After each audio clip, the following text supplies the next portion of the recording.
At the end of every season, there are moments we look back on. That ball was crushed. Wow, that was ridiculous. Plays that make a season in must-win games. When a team is down to its final strike with the best player in the game at the plate. There's your tying run. And to give Shohei Ohtani a chance to swing the bat. And then the most interesting man in baseball's up with the game on the line. Oh, my! He did it! Shohei gives the Halos the lead. He gets it done! Wow! Will Angels fans look back on Sunday when the season comes to an end? Every streak begins with one win.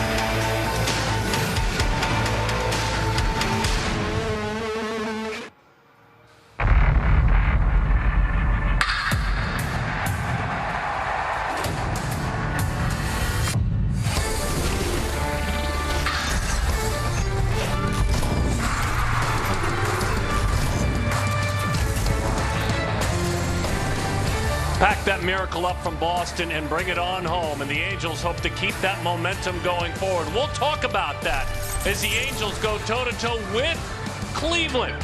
Brought to you by Southern California Chevrolet dealers. My goodness, it's good to be home. Hi there, folks, and welcome back to the ballpark. Mark Gubicza, Darren Sutton, thanks for hanging out with all of us. It was Mother Teresa, Saint Teresa, who said, the first step to becoming is to will it, right? To will it. That was a miraculous turn of events yesterday for the Angels. Could it be that that miracle, Shohei Ohtani's miracle, could will them in the right direction? Darren, I like that, by the way. I like that analogy. Yeah, it can. I've been on a number of teams where you have a big at-bat in a key situation where things look bad and you have a big swing like Shohei Ohtani. Two-run home run, 97-mile-an-hour fastball against Matt Barnes, who was unhittable really the entire season to that pitch. But I even go back to what Mike Trout did. The jam shot falls in nicely. Mike Trout can get hot as well. Shohei Ohtani, two-run home run. He homered over the Green Monster. Two-run home run by the pesky pole. And it gives the Angels a chance to have some momentum going on a long flight back from Boston in Anaheim last night. So hopefully they'll carry it against a team they've had some tough times with. Lost 8 straight against Cleveland. But that doesn't matter right now because Shohei Ohtani and Mike Trout get hot at the same time. Watch out, Cleveland pitchers. A little bit of a miracle. This team is the Angels. Miracle. You get it, folks. It's also a miracle when the opposing pitcher who gives it up complements what you've just done. Let's bring in Jose Mota. Jose, that's exactly what occurred when Mr. Barnes surrendered that homer. He had positive, amazing things to say. Well, you think about this, you know, the most meaningful and respectful way of showing somebody respect and appreciating respect for players when it originates from one of his peers. And this is exactly what Matt Barnes said after Shohei turned on 97. I personally think he's the most physically gifted baseball player that I've ever seen.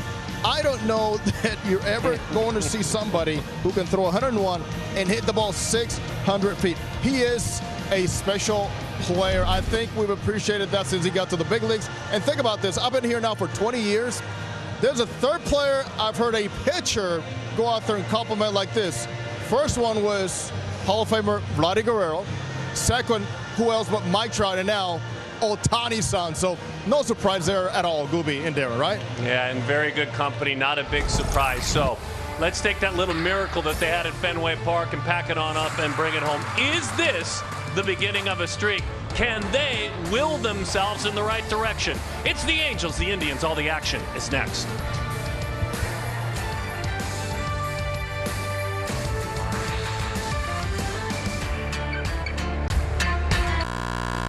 For 25 years, nice throw. Major League Baseball and the Boys and Girls Clubs of America That's beautiful. have teamed up to guide kids through the first tries, It's all good, Aaron.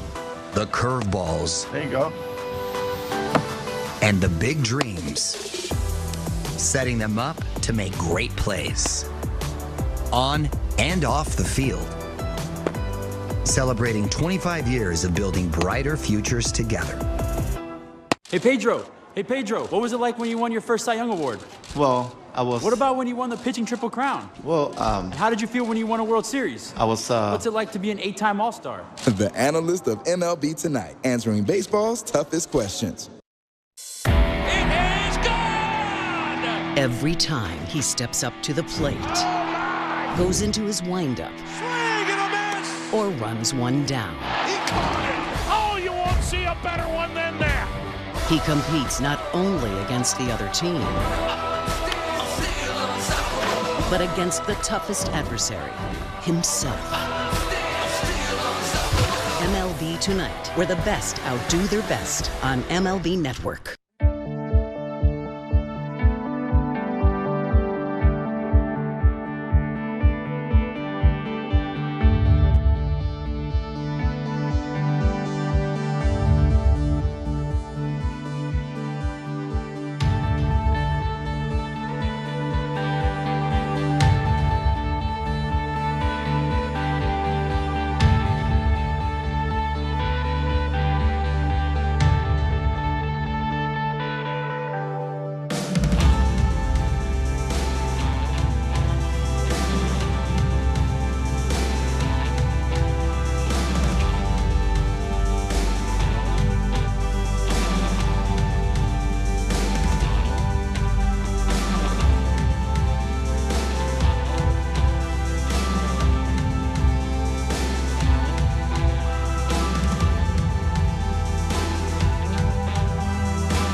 Dynamic duos when you speak of long balls for all the duos that work together in the big leagues. You've got to stop in Atlanta, Georgia. In the Deep South, Ronald Acuna Jr. and Freddie Freeman there at 23. No surprise there, Aaron Judge, Mr. Stanton at 21. You know who you're going to see in just a moment, don't you, as 99 rises to the sky with a high five.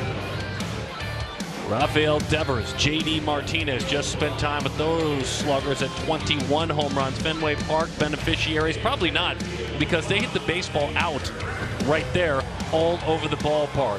Shohei Ohtani and Mike Trout, 20 combined home runs, and the best is yet to come because remember, it's been a very quiet May for Mike Trout.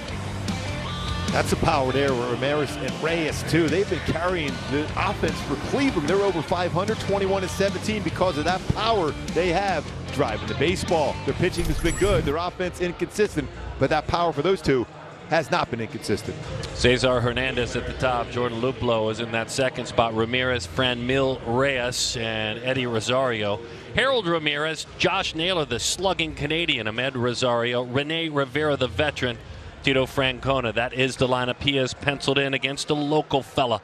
We really enjoy getting to know Patrick Sandoval, and you never know, right? This could be his time to stick. This could be his time to stay. Yeah, for Patrick Sandoval, for me, there's a couple big keys as far as my go-tos. It's got to have balance and feel for pitching and using his changeup to get strikeouts. 5 strikeouts versus changeup. He'll throw it to righties and lefty. Good balance. He's throwing 94 to 96. It's all about that balance and feel staying back on the pitching rubber tonight.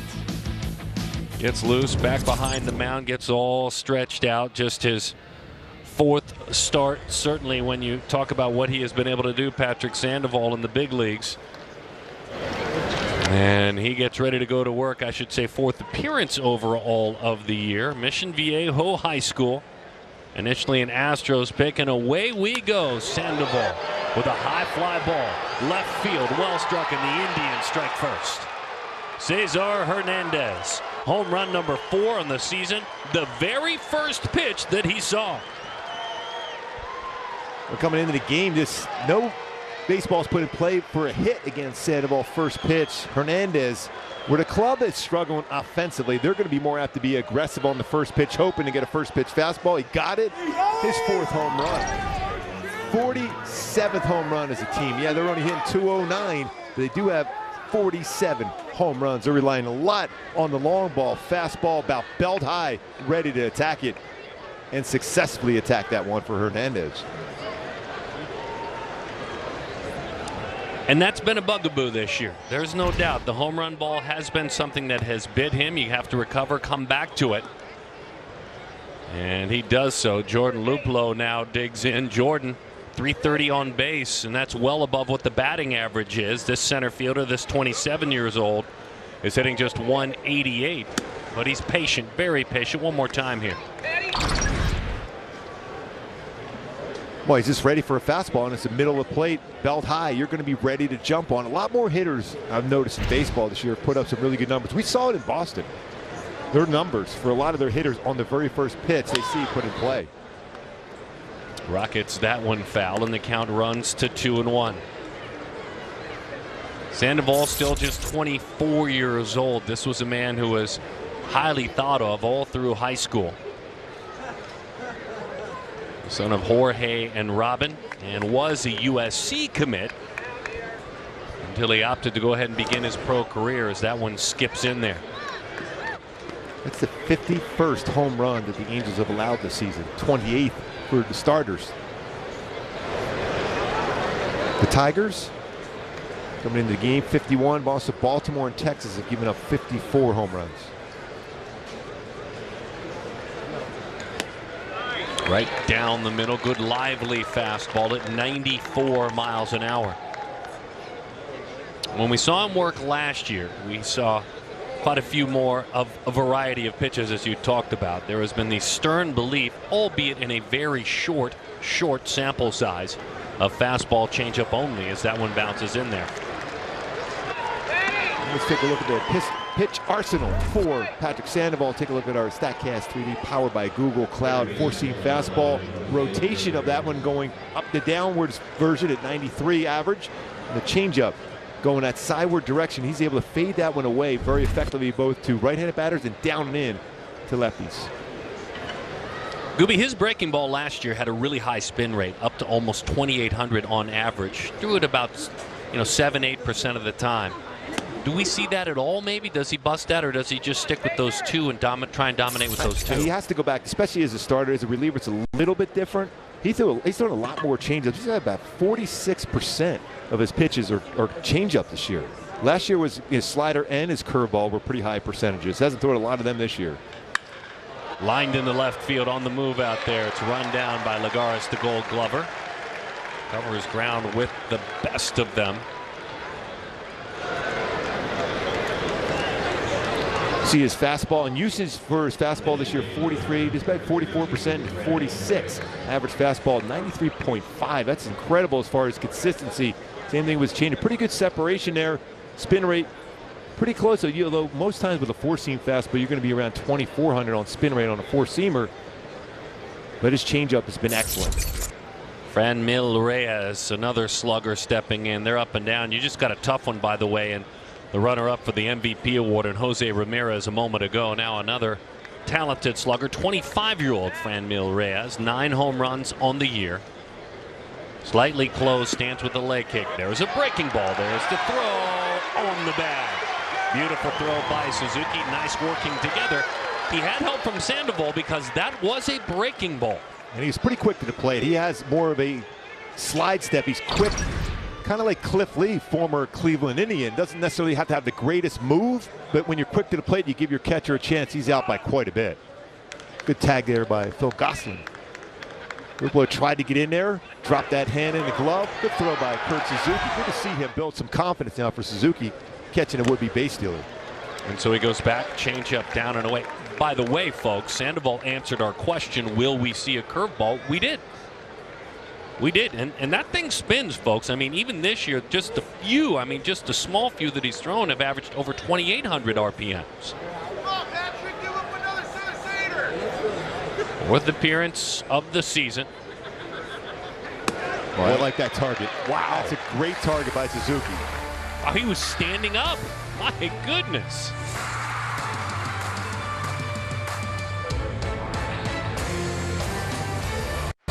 At touchofmodern.com, we always surprise, excite, inspire, because our expertly curated products are never ordinary, never mundane, and never in a million years what you'd expect to see or imagine you'd ever have. Here's to the thrill of discovering the next exceptional and unexpected product. Check it all out at touchofmodern.com. When we started our company, we simply wanted better sheets. But along the way, we've realized that softer, safer, organic cotton does so much more for the planet and for humanity.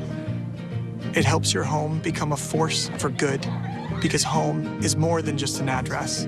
Home is our soul. Boll & Branch, organic sheets, bath, and home. Right now, try for 30 nights risk-free and get free shipping at bollandbranch.com.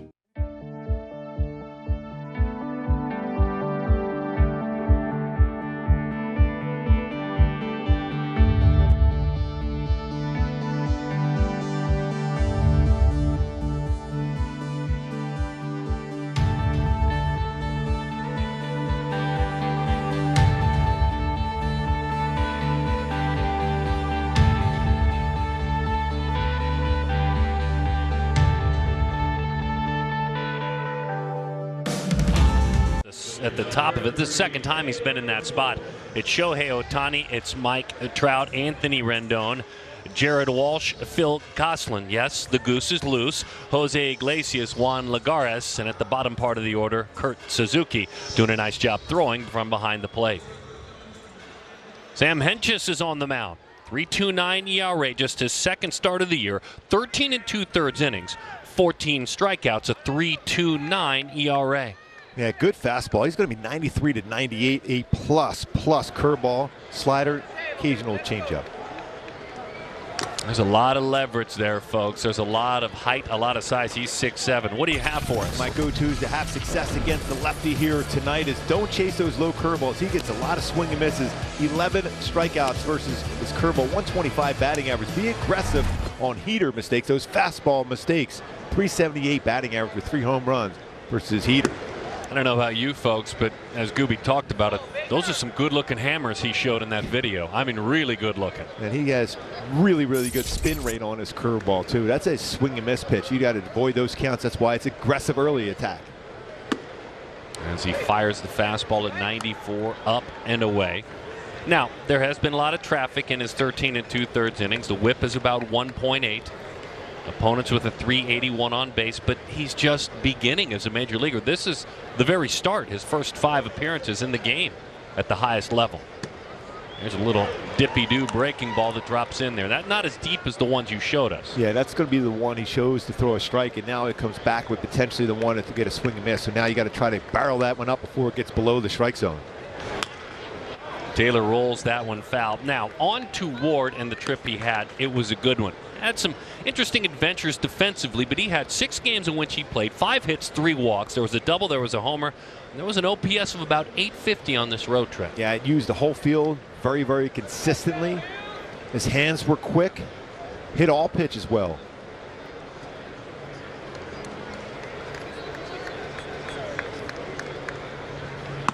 And just sails the fastball high, not interested. 3-2 the count on Taylor Ward. Well, right back to, we even talked about it in the pregame show, Taylor Ward's seeing a lot of pitches in that leadoff spot. Not your prototypical leadoff hitter, but when you have someone with patience at the plate and works counts well, it gives you a chance as a hitter to see all the pitches for the pitcher that night. Good spoil, took that one out of the catcher's mitt, serves it up into the upper deck.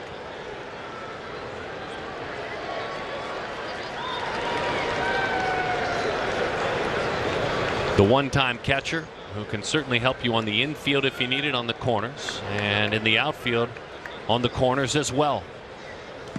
There's the breaking ball he offered. And in the end, it's an easy out. Rene Rivera fires it on over to Josh Naylor. Strikeout number 1. That's that nasty one. I mean, right now, his first at bat of the game, he's having a spin rate on his curveball, 3,600. Average for a curveball is about 2,500.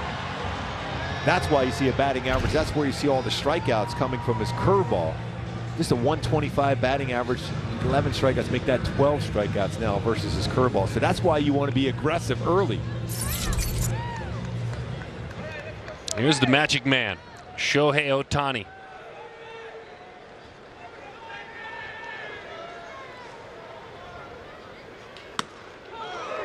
Oh, 0-1 the count, 94 miles an hour. Always fun to see him try to up his game lefty on lefty.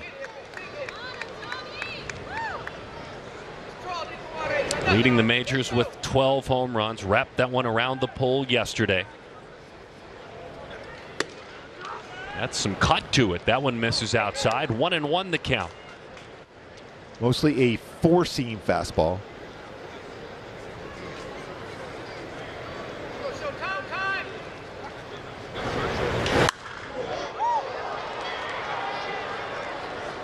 One and two the count on Shohei.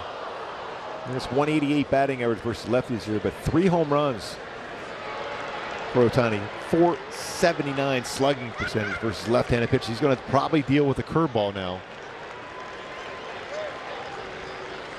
Well, down and away is a hot zone for him. Again, probably more so with righties throwing.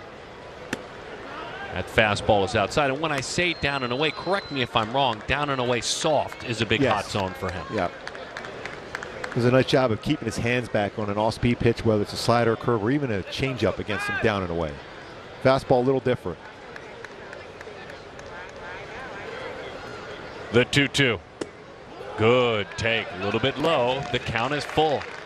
So back-to-back full counts. And, you know, he likes it. Everyone in the dugout likes it. They're getting to see this young man who they're seeing for the very first time, at least live and in person. Good at bat, Gooby. Yeah, it's a really good at bat. Never seen a pitcher before. Your first pitch he throws is 94. Then he throws you a cut fastball like four-seamer. Then dealing with a curveball. Pretty good takes by Shohei. This is how Mike Trout picked up a single hit on the road trip yesterday. Nearly a hitless trip before this. Boy, hitters, when you want to get rolling, especially elite hitters like Trout, a jam shot can get you going. And that was a jam shot that fell in perfectly for Trout. Still leads the American League in on-base percentage and slugging percentage in OPS and OPS plus. You can have a one-hit road trip, and that's how good your season has been prior to that. By the way, OPS plus league average is 100, whereas Mike Trout 200.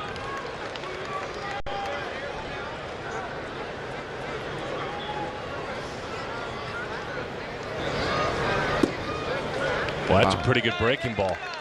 Wow. That's all over the middle part of the plate, lower part of the strike zone. Well, he's got great downward tilt on his curveball. Wow. I mean, that's a lot of the strike zone. Jordan Baker's a home plate umpire. Adam Harari is at first. Chad Fairchild, C.B. Buckner. And he gets a call on that one up. 2-1 the count. One thing I always remember about Jordan Baker, he is a very tall umpire. When he's behind the plate, he has a tendency to call more of the higher strike because he's taller looking at that level. Even though a strike at the lower part should be a strike, he calls more strikes in the upper third than he does at the bottom third. Did Tim McClelland have a high strike zone? Yes. Yeah. That's another tall umpire, yes, right? I remember well because got I was a smile out of you there. Yeah, because I was a sinker ball pitcher, so that didn't work out all that well sometimes. Okay. I couldn't recall if that was the case. Yeah, the same. The 2-1 to Trout. Gets away. Ohtani moves up easily into scoring position. Potentially the fourth wild pitch for Hentges this year.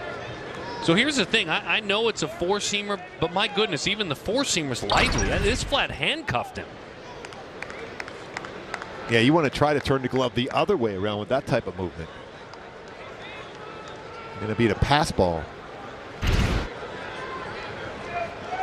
So the veteran Rivera wears that one on his resume. Former Halo.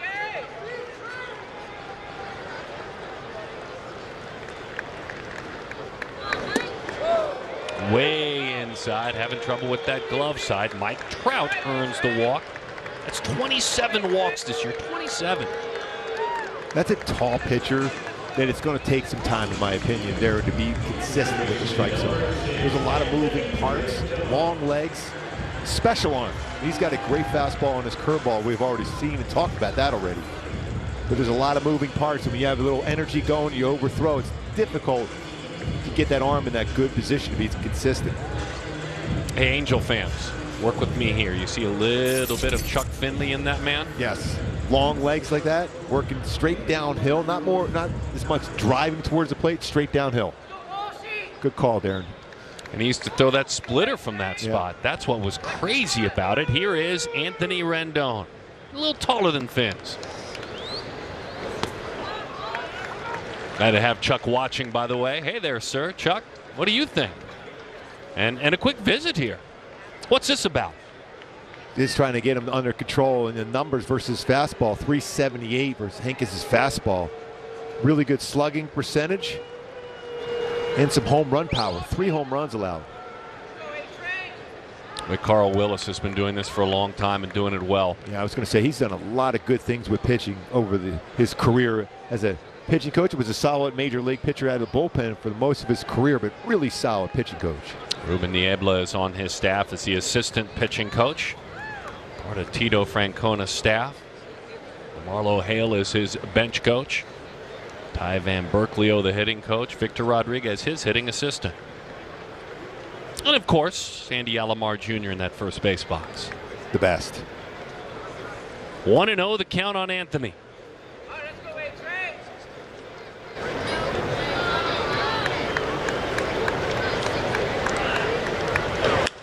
Rendon, a rocket shot off the facing of his dugout, trying to find that timing since coming off the injured list. A trip treated him to a 1 for 11 with 4 strikeouts. A lot of speed on the bases. Hentges has allowed 3 stolen bases. No one's been caught yet. If you're going to steal against a lefty, this is the scenario you want. Let's go, Tony. More difficult to try to steal bag with a runner at first against them. I mean, they've set it up defensively. Down the line it goes, and it's a foul ball into the seats. You know, to your point, Josh Naylor is playing in a defensive spot. He's nowhere near Mike Trout. I mean, he and Trout are having a quick conversation right now, but he's well off the bag. Mike can get as far off as he wants. Now, over there with Hernandez, maybe he can edge a little closer to Ohtani. To your point, they are getting huge secondary leads right now. And with a tall pitcher, it's a little bit longer throw. More things have to go right for you on a pickoff, though, if you want to go to second. I'm most intrigued by Hernandez because it would be Ohtani who would lead the way. He stays put. That one's inside. I would guess the other side of the coin is pitcher trying to find his release point. You certainly don't want to help him out with an out on the bases. No, but you also want to be aggressive and force the issue. You have a lefty on deck, and Jared Walsh, who's been good against lefties this year. But you look at counts. 47% of the time at 1-2, he's going to go with a curveball. That's a pitch you may be able to get a good jump and hope it's in the dirt. It is in the dirt. They don't have to take off because they can now. On ball that is just spiked. I mean, nowhere close. He's just troubled. I mean, he is really troubled finding that release point. That's 3 straight batters now. He's working the full count quite a bit. A lot of pitches thrown for the youngster. That was way out in front of the plate. That was muscling up a curveball. Not even quite in the screen there. But this is a very big at bat for the Angels and Anthony Rendon. They're giving you a run on a ground ball in the infield. Shohei Ohtani's got a good jump. Make sure the baseball is by the pitcher if there's contact made on the ground. Cleveland in a bit of trouble. Rendon only takes out the franchise, at least a part of the franchise. The other one's out there at second. Well, now we know that Shohei can avoid a line drive as a base runner. We're wondering what things Shohei can't do. Well, he's shown that now. Some pretty good dance skills. Oh my goodness.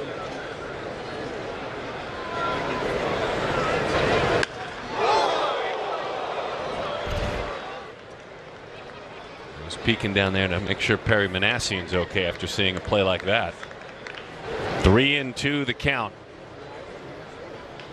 Left the breaking ball up. It's rolled out to short. Rendon will drive in a run. The Angels lead it 1-0. By the way, did you see that jump that Shohei Ohtani got on the contact play before Rosario, I should say, got that ball across the diamond? He was already standing on home plate before the ball got to first base. That's how good and quick that read was, and going on a ground ball to shortstop. And Anthony Rendon did exactly what you want. You want to make sure you get him home at a ground ball in the infield. You love to get a hit, but getting the job done. And a quick conversation with Rendon and Gosselin what to look for against this youngster on the mound. So He saw a lot of pitches. That's good to give that veteran leadership and that little bit of nuggets to give there to Gosselin if he gets a chance to swing the bat this inning.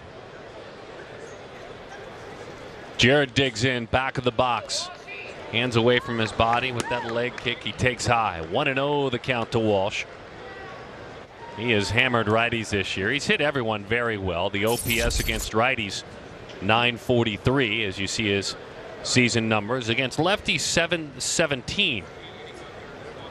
So for Walsh, and those are career numbers, by the way, career numbers for Jarrett.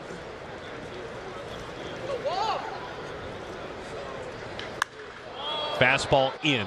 Really tied him up a mile high to the left side. Jose Ramirez eases back, stays with it, and the Halos tie this thing up at 1 apiece.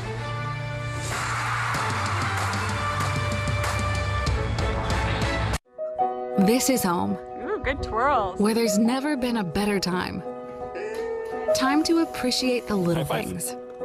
The different things. The things we never dreamed we'd have time for. Like cooking new recipes together every day. And teaching our kids to get a good dinner on the table. Time to connect and reconnect. And time to do nothing at all. This is home. And this is Home Chef. At Warby Parker, we know that one frame isn't going to fit every face. That's why we make glasses in a range of widths, from extra narrow to extra wide. Wow! And everything in between. Try these. With more options than ever before, it's never been easier to find your perfect pair. More frames, more widths, better fits. Try 5 pairs for free at warbyparker.com.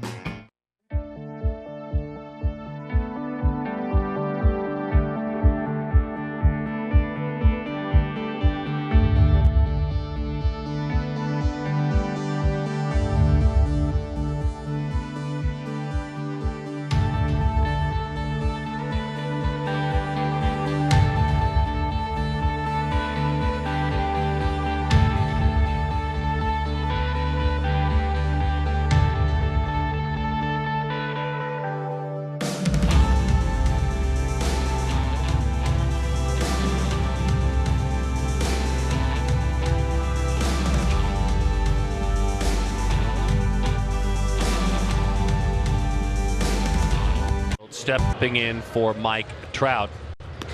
Jose Rojas takes the baseball and starts tossing to get loose in left field. Joe Madden coming out a moment ago to speak with the home plate umpire to talk about Mike Trout. Let's see.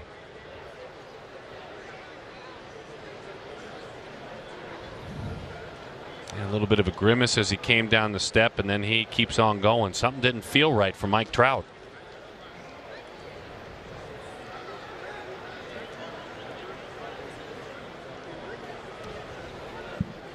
Yeah, that's a great shot. You could see him come up as he was just really uncomfortable by the time he hit the bag. Ryan Butterfield getting quickly to chat with him. So Mike Trout is out of this game. Rosario takes a pitch. Eddie Rosario, that is high. 1-0 the count.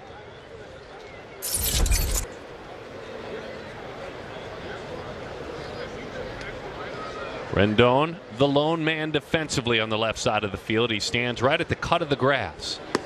And a fastball at 93, 1-1. And as we always do, and they do a great job here with the Angels and their communication staff, as soon as we know, we'll let you know.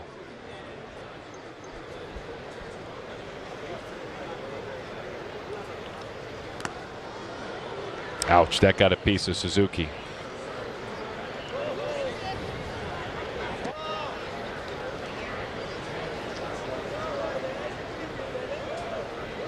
He got his hand, got his catching hand. And when he had that back part of their hand, it's wide open to a foul ball.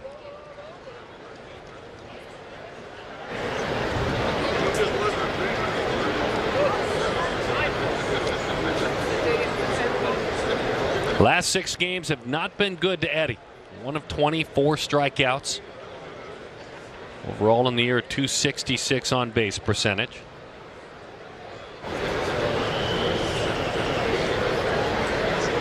So you might want to go Off speed here, or going to run a fastball up? A pretty good fastball. That's a pretty darn good take. 167 versus lefties with 14 strikeouts, 229 slugging percentage. You always are trying to win the race to 2 strikes when you're on the mound, especially 0-2. Breaking ball, defensed perfectly. That's Iglesias on the second base side of the bag. One more time, we're going to see what we can see with Mike Trout along with all of you. He's getting a good secondary lead and then a quick go, and he's not feeling good as he's going towards third. You always think of Trout just flying as fast as he can because you never know if a ball is going to be caught or not on a pop-up.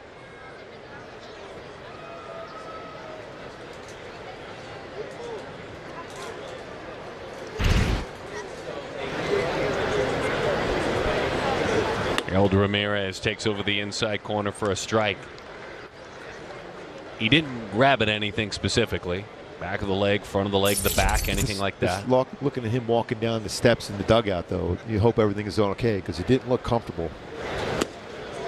Good changeup there from Sandoval. As a pitcher right now, listen, your responsibility is to put up a bunch of zeros today.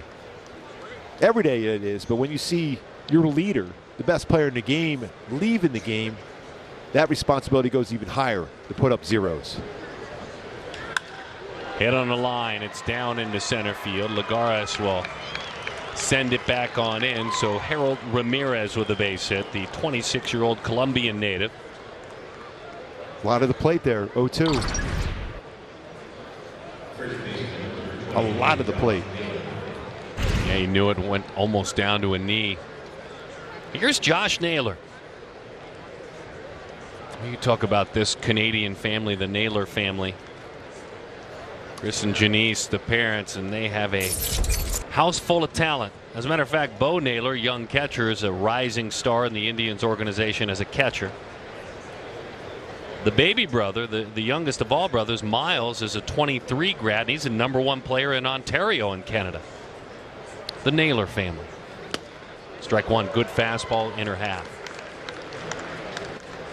Pretty impressive to have that type of talent baseball-wise up in Canada, where you know your friends are saying, hey, let's go on the ice, man. Let's play some hockey. Mississauga in Ontario, not too far outside of Toronto for those of you that have been to that area. Pretty well traveled, Mr. Naylor, a couple of big trades.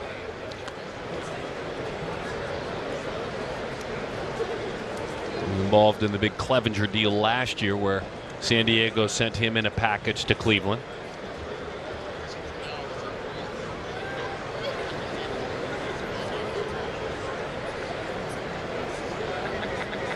Same alignment defensively. 3 defenders between first and second for the Angels. Little tilt to that one, 0-2 the count. Yeah, slider and curveball need to be thrown early against left-handed batters to establish that. The changeup is going to be really good against right-handed batters. This is a solid one against lefties too. But that different break is compared to a changeup going down and in, a slider and a curveball going away. Need to be a better 0-2 pitch here now.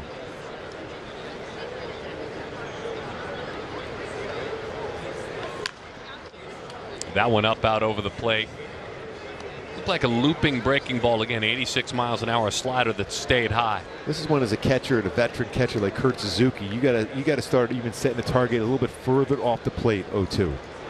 You can't allow your pitcher to make 2 mistakes in a row. 0-2 when you fought to get to that spot where you're at the advantage. But when you throw the ball in the middle of the plate, hitters are in protect mode. They're going to get a much better swing against you.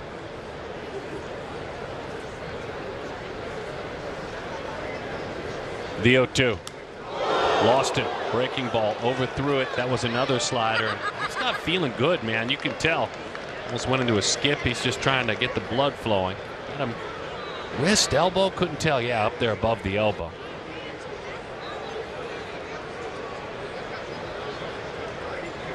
Suzuki has to have a conversation. He'll check on Naylor quickly.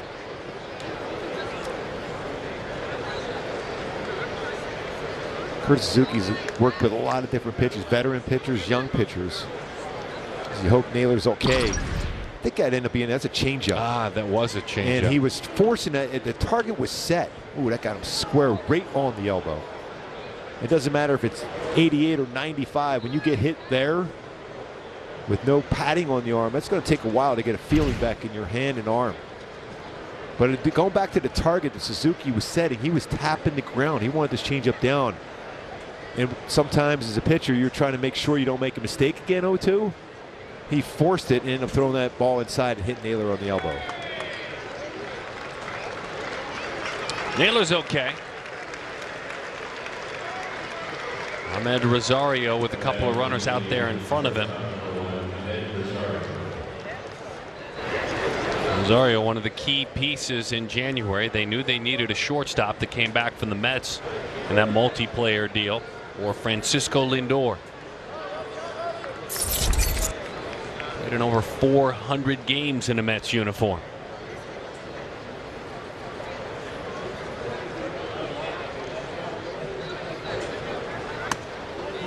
Fastball just a little bit out of the zone. 1-0 the count.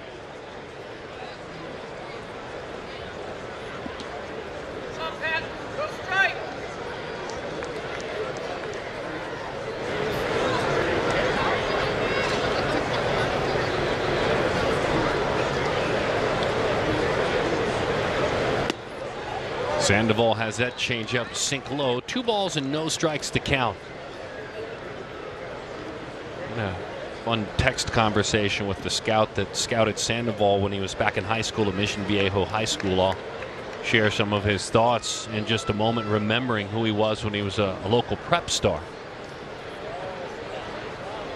There's a good changeup. He said, and I quote, Sandoval was one of those guys where his fastball at that age in high school was his 3rd best pitch, and he knew it. The slider was nasty, the changeup was plus, and the fastball mostly 88 to 90. He had a bright future. Yeah, he used that lower half when he drives to the plate very good. You have a hitter at the plate who's already rolled into 4 double plays. That's your mindset.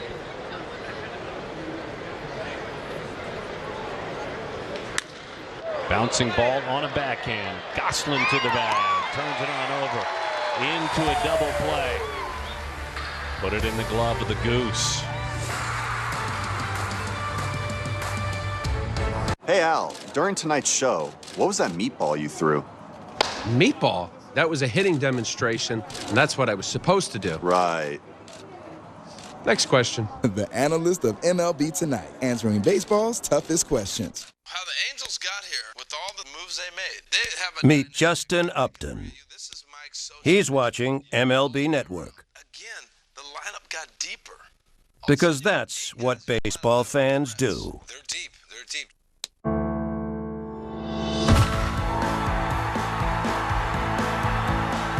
The ballpark is better when we're all here together.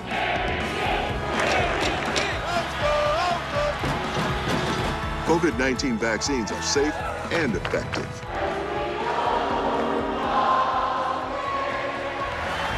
Join the team and help us all get back to doing what we love together.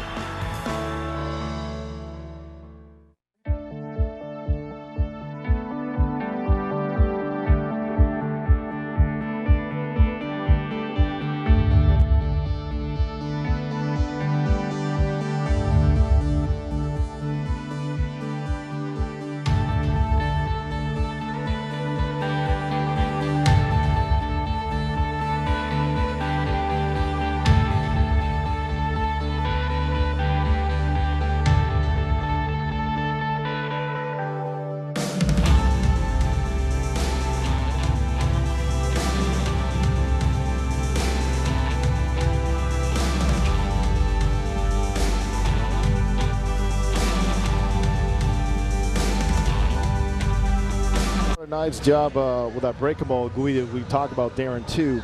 And think about, you know, the strikeouts coming up with that curveball. I can see why from this angle here, first base side.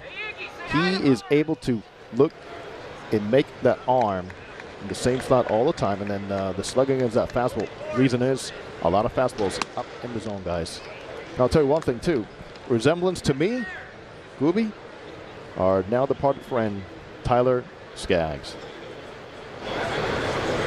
Yeah, had that tall leverage and certainly used it well. Look at Gosselin on the move. The goose is loose again. Hustling into second with the slide. It's a double for Phil Gosselin. His last 7 games, he's got 10 hits. Look, he's earned the right to play. Yes. This is a veteran utility player who has to be penciled in right now. And you got to go with the hot hand. Now it's his 4th double. Down and in fastball. Another fastball hit hard by a major league hitter. Against Hentges, you got to keep putting yourself into fastball counts, whether it's early or if he's behind in the count. Avoid his curveball. Gosselin gets it working there, gets into scoring position right away here. Start second. That is pretty much letting the hands do the work for you right there. It's confidence 101, isn't it, Jose? I mean, this is a guy who's been playing for quite some time. He's no kid in the game, and he's had to scrap for every at-bat. I mean, he's earned the right to be here with multiple teams, but every at-bat he fights for. You know, the confidence comes with results, obviously, but also repetition has a lot to do with that. Being on the field on a regular basis. Iglesias rockets that one foul. I love the aggressive nature of thinking you're going to get a first pitch fastball. The pitcher that can be wild at times, so more than likely you're going to throw a first pitch fastball. So be ready. Coming in a game, just 3 for 5 put in play on the first pitch, but a 600 batting average on the first pitch put in play. Yeah, 108 miles an hour. That one hit foul, a rocket shot. Chasing up and away. It looks good.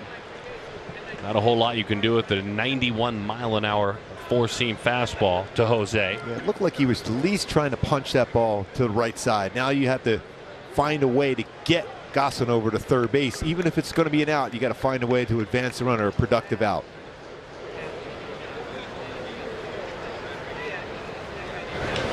Line drive, center field, down. Gosselin stopped by Butterfield down that third base line. So for Iglesias, he was 4 of 14 on the trip. His last 10 games, he's got 10 hits, getting on a bunch. Yeah, and he went up there just trying to make contact. Got a fastball. I was surprised he got a fastball. Although Iglesias has hit a breaking ball very well this season. But going inside with a fastball, and it was upstairs. You can make contact. Just let him provide the power. Hentges with his good 94 mile an hour fastball. Iglesias up the middle. Now you got some stress here. Lagares, love his approach, and there's a lot of room on the right side of the infield for him here. Runners on first and third for the Angels, and we'll know what we can know as soon as we can. We'll share it with you about Mike Trout. But Jose, it's a great time to get a refresher on who this man can be if he's right when we talk about Lagares to help this team. When he is right, left center field to the right field line. Let the ball travel, because he is a reinvented type of hitter, also more confident hitter than he was years ago. I'm curious, what part of him changed the most when you call him reinvented? The ability to stand up a little bit more. You can see where his stance is now. Also, the open stance allows him to see the ball better. And in water ball, he was just torrid from day one all the way until the very last day of the Caribbean Series. That's a good swing right there.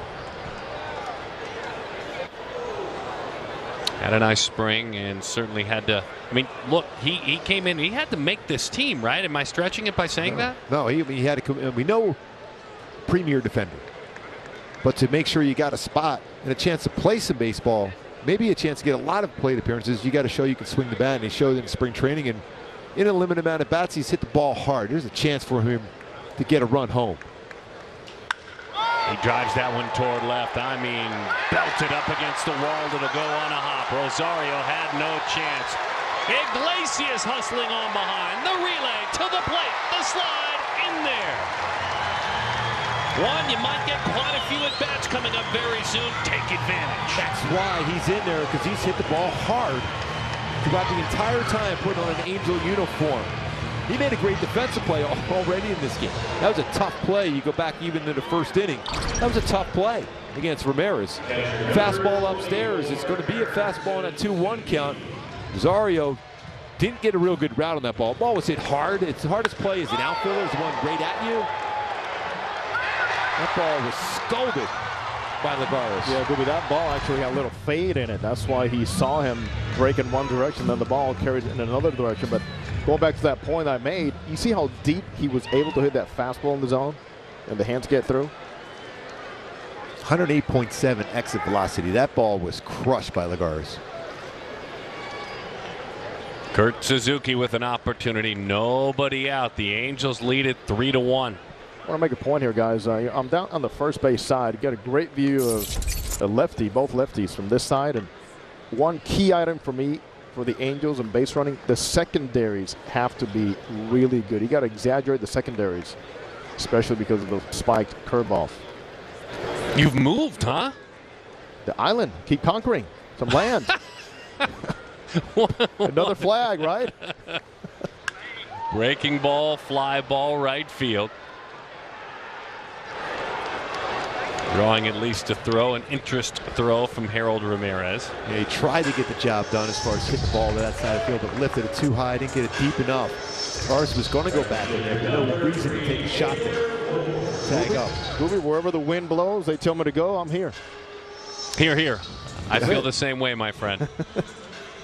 Where are you? Let's see. I think we're showing where you're at. Oh, man. That is amazing down in there. That. By the way, this dugout is one of the most active dugouts I've ever seen. And starts with their leader, Jose Ramirez. Okay, so a little bit of noise in there in the Indians dugout, huh? Goodness, a nonstop.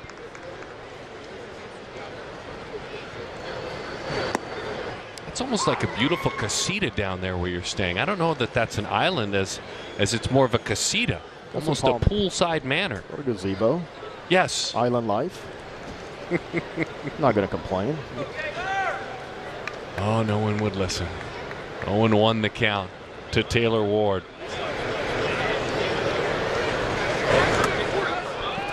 Boy, nice job. I'm telling you this, Rivera, I thought that was past him for sure. And he still has a good throwing arm. He's thrown at 36% of base throws in his career.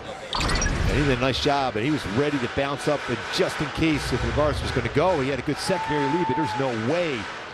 Where he read that breaker ball in the dirt. As a lefty, it's going to spin that way. It's going to spin towards that third base bag, so you have a clearer throw to the third baseman. Hernandez had a tough time beginning of this game, but that's why you value veteran catchers so much. They bring a whole lot.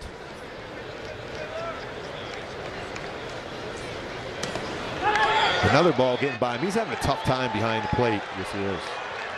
He really was, and we'll see if there's a conversation here. I mean, that was a strike. I mean, that was a pitch that actually crossed the plate, and it was dropped, and I'm not sure if he was crossed up. You guys tell me. No, he's just trying to keep it in the strike zone. He's trying to frame it. He just flat out missed it on that one. Well, it's almost like being very unfamiliar with stuff that's coming out of the Hentges' hand. No excuses here, but it seems like that's the case here. We saw it happen with Suzuki early in the season against certain guys and catching certain guys. Yeah, with the career he has had, we're used to seeing that stuff at Legion Ball level, but not in the big leagues. This is big league stuff, though. Here's Taylor Ward. And now the count 3-1 on Ward. Well, you got to like this for Taylor Ward. You have the infield in, your percentages increase as far as getting a hit. Got a chance to add on for a team that had a tough trip up in Seattle. It's a big moment.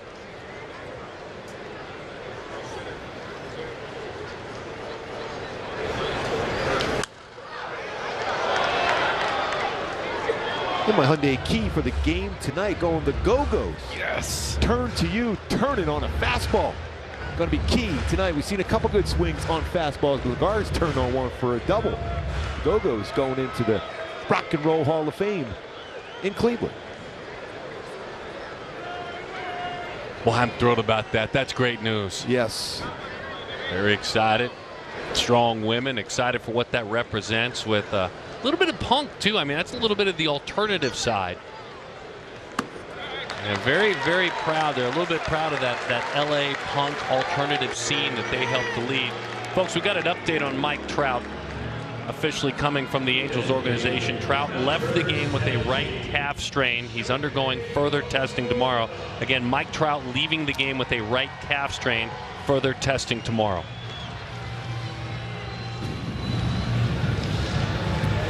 You just kind of leave that there. There's nothing else we can say. And you just hope that with treatment and with testing, he'll be all right. Yeah. soon. Put a lot more pressure on this man at the plate, and Shohei Ohtani, he has responded incredibly well this year. See if he can do it again. Mr. Hentges has dug himself quite a hole. This is stuff that you know will have a pitcher evolve into a great pitcher at some point. It's hard to argue with his stuff, but he's just not controlling it. This is really good stuff, Gooby. Yeah, I mean, his fastball, four-seamer, can touch 97. A great wipeout curveball.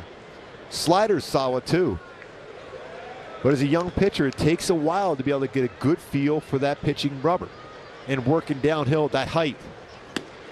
That's a pretty good indication of a really good breaking ball. If he figures it out, he could be dominant. They've done a great job, Cleveland, is developing young pitchers. They've even lost a lot of really good pitchers over the years, from Kluber to Bauer to Clevenger, yet they're still amongst the best in baseball as far as ERA from a staff. Shohei walked and scored back in the first inning. And Ohtani lifts that one off to the left side. Ramirez gives it a run. It's about 8 rows back here at the Big A. Hey, it's good to see all of you back at the Big A. We love visiting your homes and your devices. Good to see the Uptown Funk gang back at the Big A. They're looking great tonight. I saw them walking in today. They were looking good, man. That's like your normal everyday outfits. For sure. I mean, for sure, absolutely.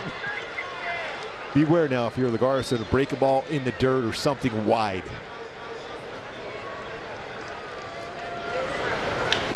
Oh my goodness. Oh my goodness. Shohei Ohtani. What can't he do?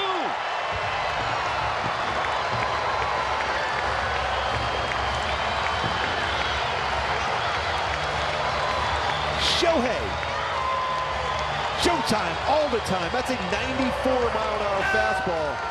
Try to sneak it inside. Don't try to sneak a fastball in against Shohei Ohtani. 6th career home run against Cleveland. And he responds like you want from your star players. Ridiculous. 106 miles an hour. Look how high that is. He's going to David Fletcher or Mark Trumbo-like swing on a home run. 94 upstairs. I mean, that's incredible. Those are long levers, Scooby. That's long arms, a long bat, a big. Yeah, you're right, kid. I have no idea. We don't know. Yeah, it's like this. Whatever. That's a rock star. I think stunned us, stunned all of us again. That's an elevated, up above the strike zone, way up above the strike zone fastball. What left-handed batter hits a ball that hard against a left-handed pitcher on a fastball upstairs like that and turns on and hits it that far? It's unbelievable.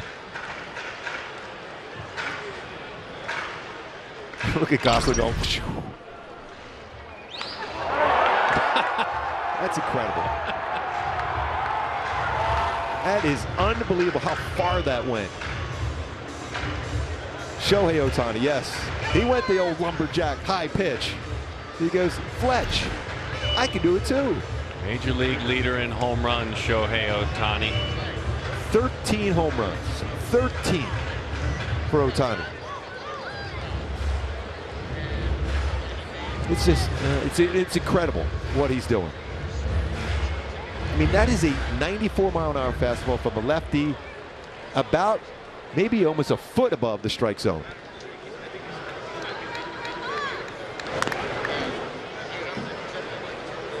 Trevor Stefan is warming in the bullpen. Oh, by the way, he's got 40 strikeouts in 25 2/3 innings pitched. Just to add on for Wednesday night. Yep. Wednesday night, 5 o'clock, by the way. So slip out of work early. As Jose Rojas lifts that one back to second base, shallow right field. That one is put away by Harold Ramirez. I'm just in shock at that swing. I was anticipating maybe a breakable ball. He was going to try to sneak one down and away. We saw what he's done. A couple big hits on curveballs in Fenway Park. One against the wall for a double, one over the wall. But this kid has one of the best curveballs we've seen from a young pitcher. Try to sneak a fastball upstairs on him. Wow. What a swing for Shohei. 13 long balls.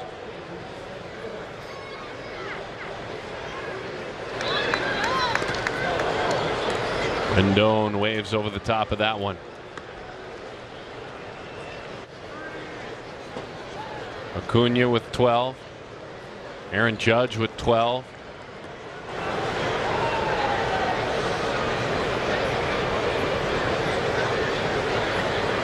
Ohtani with 13. No one in the big leagues has as many home runs as Rendon. Drives that one into the corner. Rendon nearly drove it out of here. Anthony coming off the IL with a long single off the wall in left field. Drove in a run back in the first. Yeah, he's still coming back there. That's twice now he's crushed the ball to left field. Terry Francona looks like he's going to go to the bullpen now, but you don't want to take a chance. He fouled that ball right off his kneecap. The ball's right back. Rosario in left field. He's still not running real good, but you want that bat and that defense in the lineup all the time. That sound, boy, that was great to hear that sound on the replay off the bat of Anthony Rendon. I don't know how Shohei does it, folks. Maybe you can tell me.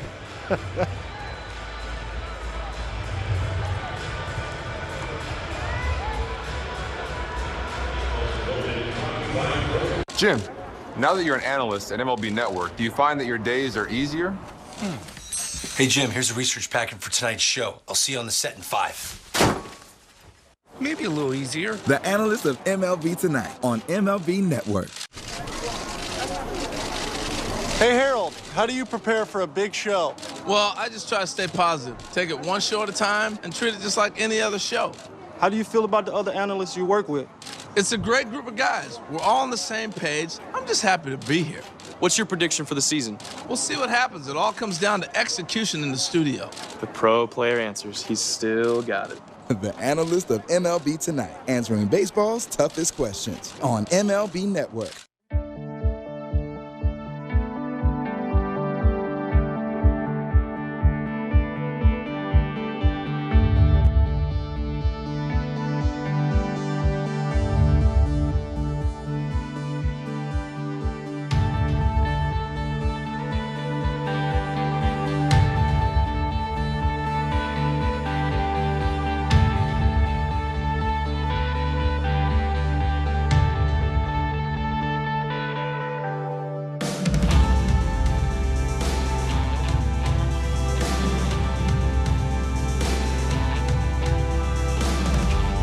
Explain how incredible Shohei Ohtani is. Curveball, backdoor curveball, 79 miles an hour. Front hip opened up and kept his hands back, and he hits that one over the green monster for his first career home run in Fenway Park. And then a 96-mile-an-hour fastball, inner half of the plate, brings his hands in and turns on it and crushes it out past the pesky pole for the go-ahead 2-run home run. Yesterday, then tonight, a 94-mile-an-hour fastball well above the strike zone. Brings his hands up, and he crushes that one up. Look how quick those hands were, how he was able to bring those hands up, and look how far this baseball goes right center. And a scramble for that baseball, I don't blame you. Yeah, he's pretty good. I think we can establish that now. 3 home runs last 4 games. Wow. Wednesday night on the mound, 5 o'clock. Wednesday night. Mr. Steffen goes to work, by the way. Trevor Steffen will introduce you to him. By the way, this is his 9th Major League appearances. 11 2/3 innings, 15 strikeouts as he fires it over the inner half. Continue your thought, though. Yeah, I'm just shocked at the fact he's going to be pitching at 5 o'clock, too, by the way. Shohei Ohtani. Well, that's right. There are some lighting issues that come into play there. A little more difficult to see, so it's even going to be more fun. The Angels lead it 6-1. We talked about taking that first big step and maybe changing your momentum, and obviously we hope, all of us do, even non-Angels fans hope that Mike Trout's not gone too long with that calf strain. And if you're just joining us, Mike Trout coming out of the game with the calf strain, and he will be reevaluated tomorrow. If you watch this entire game, you'll hear me say that probably about a half dozen more times just to keep those that are visiting up to date.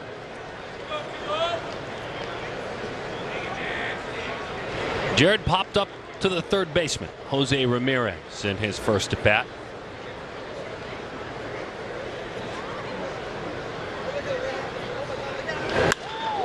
Fights that one off. I'm going to say that's at-bats about 4 or 5 times this year. He's earned a base hit just like that.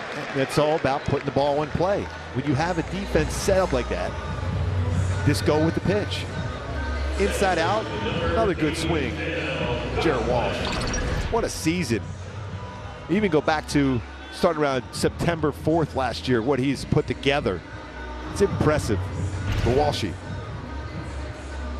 It's kind of crazy. Look, his last 19 games, including tonight, he's got 26 hits. 26 hits in his last 19 games. 3 of them home runs. All this fun, by the way, started in this same inning by this man. Yep, there you go. This year, 343. On base right around 400. 10 hits for Gosselin in his last 8 games as he takes outside 1-0 the count. So as we said, a well-traveled player. Gosselin, probably his finest year came when he split a year between Arizona and Atlanta in 2015. Earned quite a bit of time as he chases that one. And had an on-base percentage when the year came to an end of .373.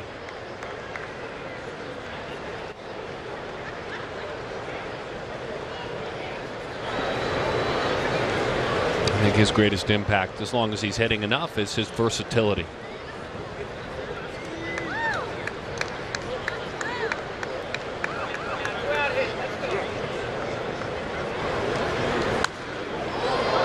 Pop foul back our way. Good effort by Gooby, but it's down below now. Yeah, I knew it was far enough away so I could make it look like I was going to make an effort for it. You do. That was a full lean out of the booth. By the way, going back to it, that's a lefty on the mound by Cleveland. The Angels have struggled against left-handed pitching. Here they are, 6-1 lead here. We're still hitting in the second inning. That's important to see that. That momentum carried from that swing from Shohei Ohtani in Boston yesterday.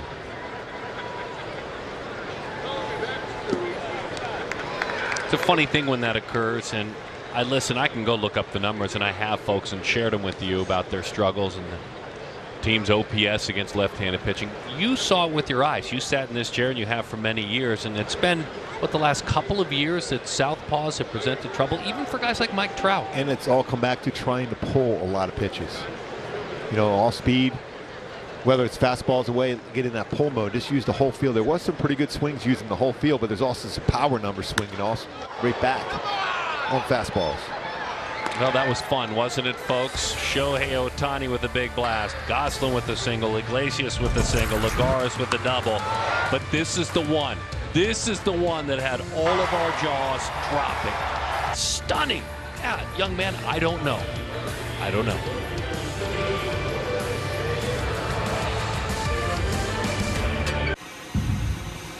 Carbon waste is weighing down the world. All beds are different. They're made from wool and recycled materials. They're soft and breathable and light. Light on your feet and the planet. Reduce your carbon footprint.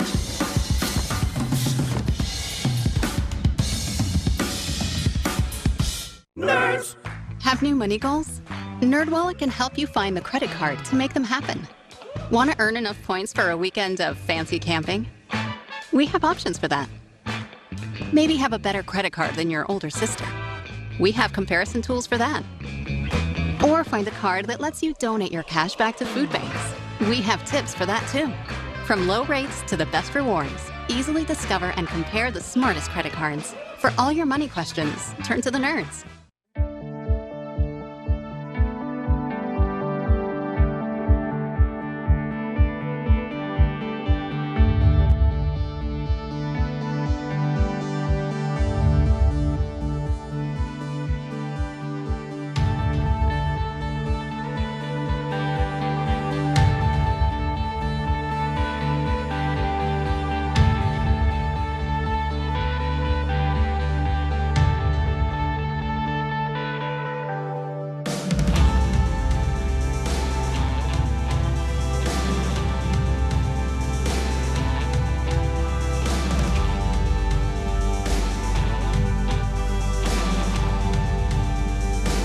Back at the ball yard, the Big A. Time for the Roundup brand's reliable performer, and it's the changeup of Patrick Sandoval, and you can bet in his first run through his outings, he's used it a ton. A whiff percentage of 50%. 5 strikeouts with his changeup. Still wouldn't go away from that really good slider he has. And either one of those spinning pitches, the slider a little bit more firm, the curveball. It allows you to go east to west in that lower third or below with 2 different pitches, whether it's a slider or changeup. Veteran Rene Rivera has had a pretty beat up night tonight behind the plate. When you have nights like that, you look forward to hitting. Get a chance to get out there and go to work. He's caught almost 4,000 innings in the major leagues.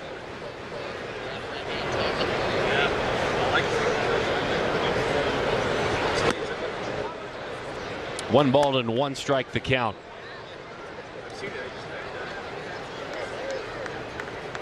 Just his 11th at bat of the year. He's 3 of 10. Walked, 5 strikeouts, a double.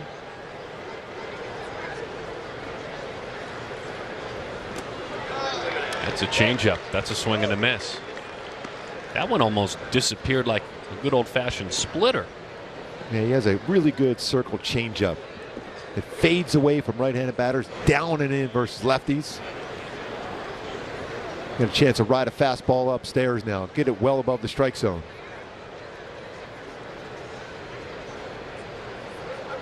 Ooh, came back to it. The kids in the dugout like to call that doubling up. That's exactly what he did. He went changeup dirt and then changeup that was almost a strike. Go back to that target set by Kurt Suzuki as he throws that circle changeup. He was setting up that target. He's almost tapping the ground. He wanted that to be just below the strike zone to get a swing, and he did it. Executed perfectly by Sandoval and Kurt Suzuki. He didn't have a chance at all to get to know Cesar Hernandez. He took the first pitch of the game and hit it into the bullpen. See what he sees now. Well, he comes right back with a fastball. I like that. I do like it too. You know what? You got to have trust in your fastball. It's a good one. Don't go away from it.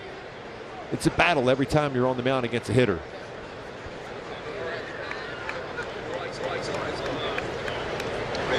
On that lead foot, the tippy toe. There's the breaking ball. There you go. Big sweeping breaking ball. Even if you show it, it makes a difference, right? Yeah, you just got to show something different. As far as a read as a hitter, the spin of a curveball or a slider is compared to a changeup, you end up forcing fastball.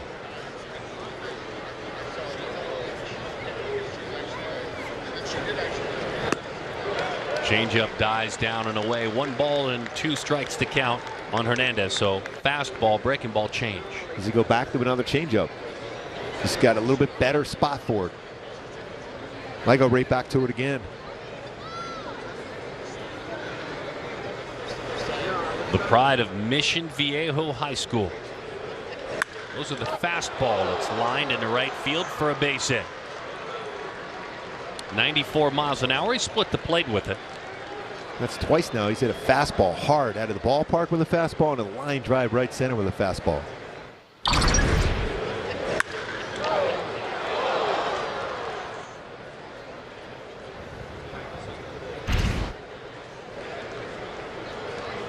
Pretty piece of hitting too. 105 miles an hour headed into right field.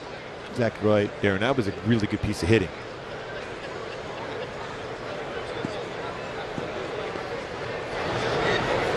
Jordan Luplow walked, was gunned down trying to steal second base.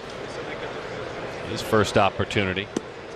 And the changeup elicits a swing and a miss. 0-1 the count.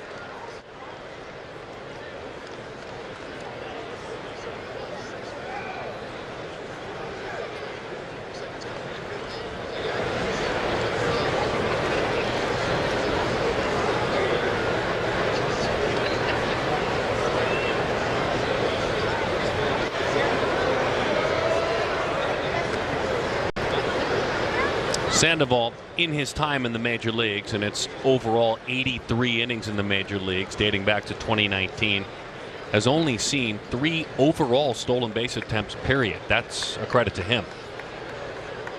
2 have been successful, 1 thrown out.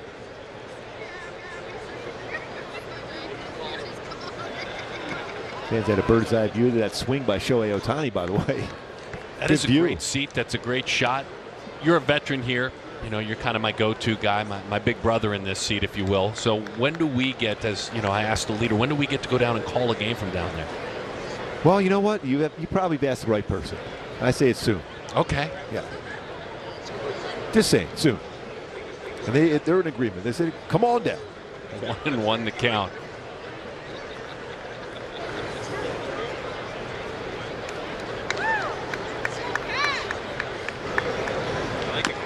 Little roller, change up. He hustles off the mound. Nice play. That's a good play because your only play is going to be at first base. Get there quickly. Use the bare hand. You kind of push it. We were always taught fielding ground balls, those slow rolls. You kind of push it with your bare hand into the grass, give you a better chance to get a good grip and then a quick throw. There's going to be some spin on that one as well. Down, pushes that down, and a good throw to first base. Yeah, push that down in the ground. That's what you want to try to do. That gives you a better chance to have a good grip on the baseball and make your throw to first base.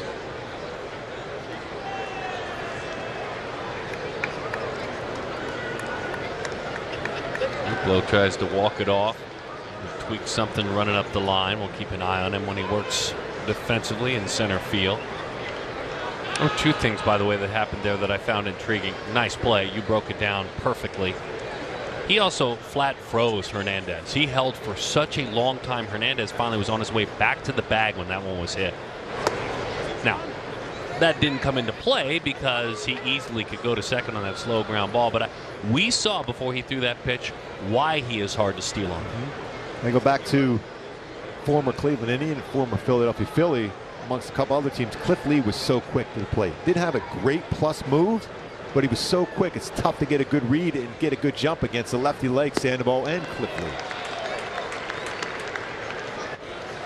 It's a tough batter right here for Patrick Sandoval, an excellent hitter. Ramirez is one of the best hitters in the game, and that nobody really talks a lot about. He's one of the premier players in the game. A very minimal signing bonus. Not many teams were interested when he was a young man in the Dominican Republic. He was second in that MVP race last year, as that one's just off the plate. While others struggle to figure out where they fit in the COVID season of 2020. He hit 17 home runs. He got on base at a .390 clip. He had an amazing year.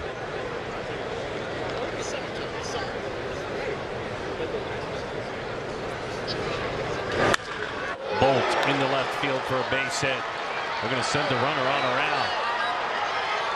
And they test the arm of Rojas, who certainly, that's not his strong suit. This is a utility player, and they knew it. That's a nice job in working, coaching up that third baseline. That's the right decision by Mike Sarbo, I should say. That's two really good swings by Jose Ramirez against Patrick Sandoval.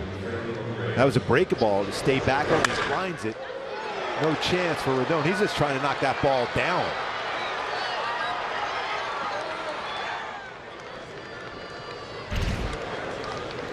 With some movement now in the bullpen for the Angels. Stretching, moving.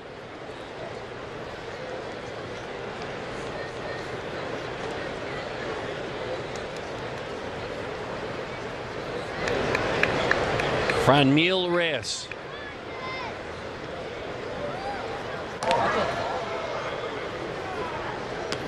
Reyes this year versus a changeup, an all-speed pitch, 152. 6 strikeouts. He's very aggressive with some really good numbers on the first pitch. 5 for 11 with 2 home runs, so you got to be careful the first pitch against him.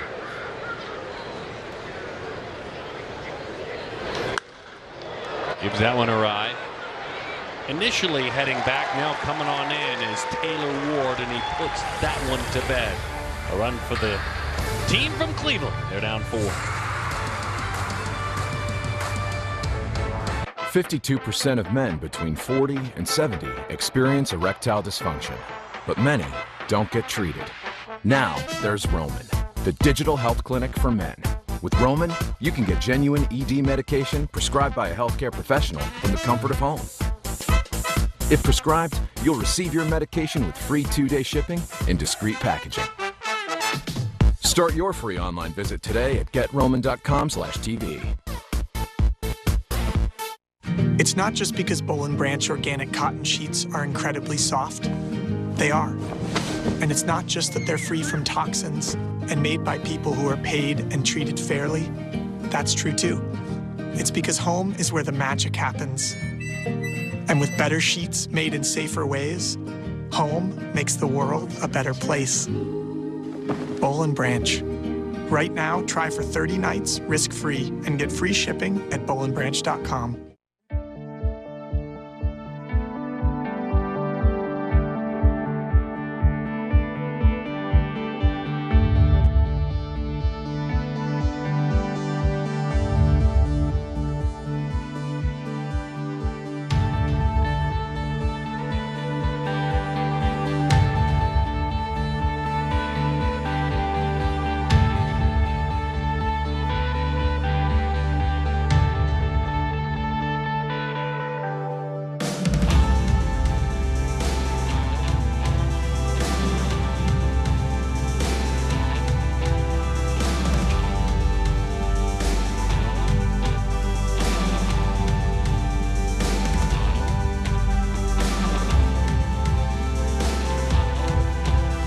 Of a suite.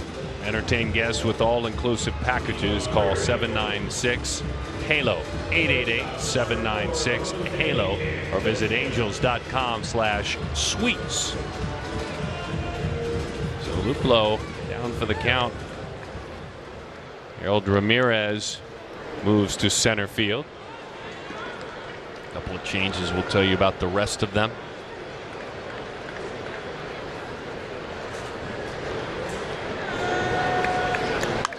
Bowers has moved to first, and Josh Naylor has moved.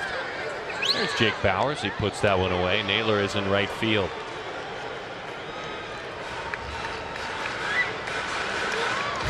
A little bit more on Jose Ramirez. Jose Mota down below. What do you have for us? It's one of the best players in the game that perhaps you don't know about, but you talk about look at his size, as you mentioned. Low signing bonus, free agent, Dominican Republic. About 20 teams passed on him because of the size. Originally signed as a shortstop, but you know what? Look at the extra bases, MVP finishes, and everything else he brings, including the intangibles guys. He has not stopped giving his scouting reports since BP started here today. Really engaged in the game, Ruby. Very engaged. Well, he kind of had to I don't want to use the word beg, but he kind of did. He bothered enough folks until he got a chance. I love the story, Jose, and maybe you shared it with me about how his dad would throw him on the back of his motorcycle and take him to wherever he could try out, wherever. And, you know, he's gotten thicker now as he's gotten older, but they talked about you're too little, you're too skinny, you don't fit, and he just kept bothering people. And one of the biggest things coming out of the Dominican, if you're not that big in size, is can you run? He's pretty average, could get around, but they always saw one thing. Whoever saw in him was this. They picked up the instinct, the love for the game, and the drive to keep knocking on the door, almost like a little Jose Altuve type story coming out of Venezuela. Yeah, good stuff. Very good stuff, and it's worth the watch. Here's Juan Lagares, 2-1 the count. As that one misses outside to Juan. Doubled in a pair back in the second, and he came around to score as well. That was a really good swing by Lagares. Josh Naylor, by the way, jumps in at right field. Jake Bowers is at first base just to pay it off.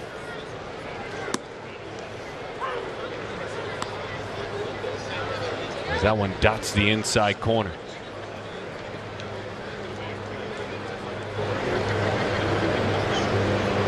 Stephan went to Arkansas, the man on the mound. Hill College in Texas, JUCO ball. Breaking ball inside corner, that's strike 3. The body spun off that slider a little bit. It backed up, but it still grabbed the corner.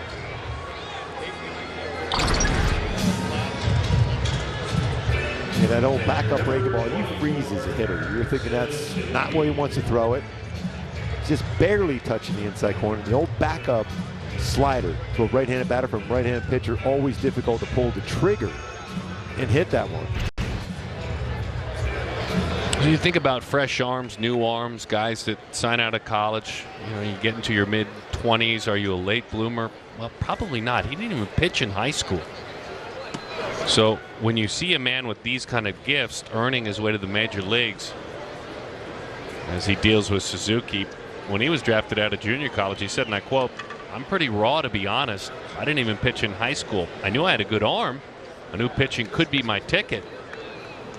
I went to junior college as a two-way player and then became just a pitcher." So this is a man that still is simply put figuring it out. Not a late bloomer. He's only 25 years old. He has that split finger grip, but he throws a lot of fastballs and sliders to right-handed batters.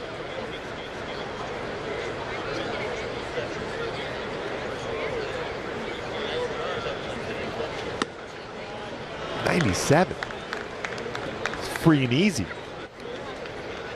Does that make sense, though? The simple math on, okay, you're 25 and you didn't pitch at all in high school. You're just kind of getting started. It's all about getting a feel for the mound, but when you have a fresh arm like that, you can use that as a club and get some good mileage out of it. You know this, you're around a lot of this as far as amateur drafts and stuff. You're seeing a lot more pitchers drafted and looked at from colder climates that aren't throwing a ton. You know, being out here in SoCal, we see kids playing 12 months a year, and it's fantastic play out here. Florida and Texas the same, but you're seeing more and more teams looking into players up in those colder climates that are only playing 4 or 5 months a year to keep those arms fresh. They might not be as polished, but their arms are a little bit fresher. Well, that's a hammer breaking ball and a tough one to deal with. A 1-2-3 inning for Stephan. Still learning on the big league level.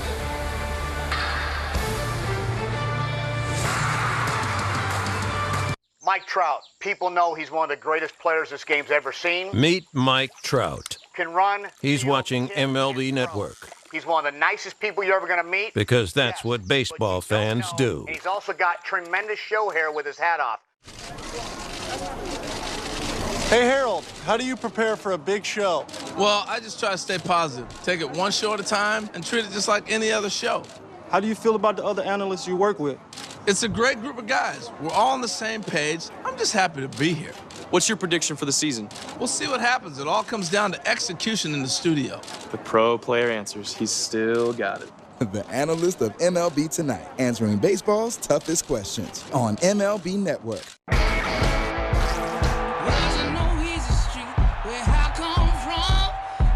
Liner, and it falls in. And that's a strikeout. To the warning track, it's out of here. He struck him out swinging, and he lines one.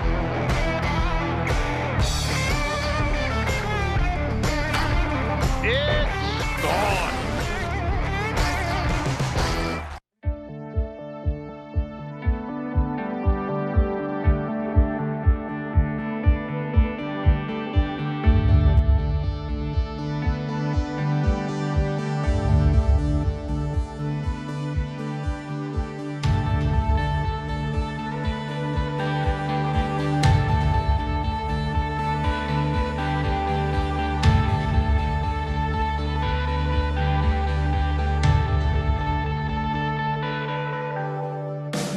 As old as his time as a major league manager, he likes to, at certain points during the season, pause and allow his athletes to celebrate American Legion and travel baseball and high school baseball, calling it Legion Week. And a simple way to put it is show and go, meaning the guys are on their own. They don't literally drive up with the fans, folks. They're not getting here at 6:30 and playing, but there's not full workouts. It's not organized. We saw a lot of guys working out, but more on their own. Yeah, it was going out there just to get ready mentally and physically as well as you can in an individual environment there for the club before the game. Eddie Rosario, and an opportunity for Rosario, Harold Ramirez, and Josh Naylor. They've swapped around a bit defensively. That one is rolled up the first baseline. Easy chance for Walsh. Boy, you love those quick outs as you're trying to get a couple more innings if you can out of Patrick Sandoval today. Legion ball, Jose Mota, for you? Oh, for Center Valley, great memories all the way around the pitcher and the shortstop, and I will never forget those days. You talk about families driving up. Here it is, Gooby. Wait, what? Wow. Trying to spin the baseball. Dude, you got a little drop and drive, man. How about those stirrups? Huh? Little blade. Like that was a blade. And I have the Joaquin Andujar web. You see that? That's a big league look right there. And that glove. Wow. I learned a few things from Mr. Dunson, including this one that I know you can relate to, Darren. Drinking orange juice between innings. Yes. That was your pops, because I remember having to run upstairs to get him some orange juice between innings sometimes. Oh my gosh, that's right. There was a lot of, he liked the OJ, kind of that natural sugar to keep him going. Yep. That one is high. I think the fun note, Gooby, is my father and I together as a father and son won 324 games in the big leagues. So he won 324? Well, together we won 324 in the major leagues. Saying. Yeah, he was solid for 324, huh? Anyway. Too soon? 6-2 the score. Gooby, as Harold Ramirez awaits his chance, and he takes high. But a high strike. He'll take it, Mr. Sandoval. You named your travel team or Legion team. The Ivy Ridge Panthers. Yeah. And during Legion time, I was lucky enough to be able to play in a Legion All-Star team. It had a number of guys. Jamie Moyer was on that team. Steve Bono, former quarterback in the NFL. He was a really good baseball player. Robbie Wine, who played in the major leagues. So there was a number of guys in that one back in the day. Wow. David Amaro was Ruben Amaro Jr.'s brother, who I thought was going to be a major league. He went down to play at Duke University. I loved American Legion baseball. I loved it. And so does Joe Madden. And it's something that's unique, as that's hit on a line into the glove of the Goose. And he puts it away. The Goose is everywhere. Well, he can play everywhere. Yes.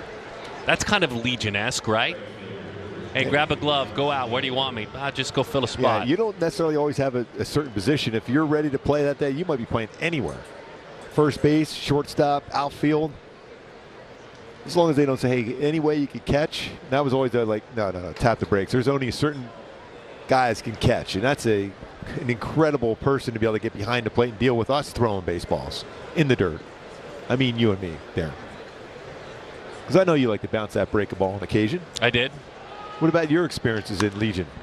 Danville Legion ball. My father was playing for the A's, and I got a chance to go with him in 1985. And those 18-year-olds let a 15-year-old play with them. Nice. It was fun.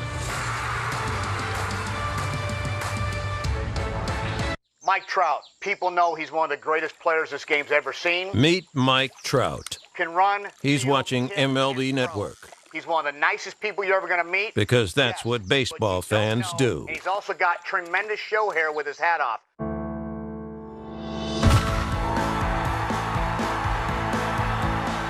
The ballpark is better when we're all here together.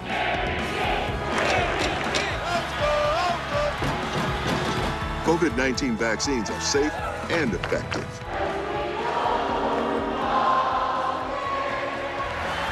Join the team and help us all get back to doing what we love together.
Jose Mota, Darren Sutton, Ken French, glad to have you back with us on our Bally Sport production team as we roll into the bottom half of inning number 4 with the Angels leading it by a score of 6-2.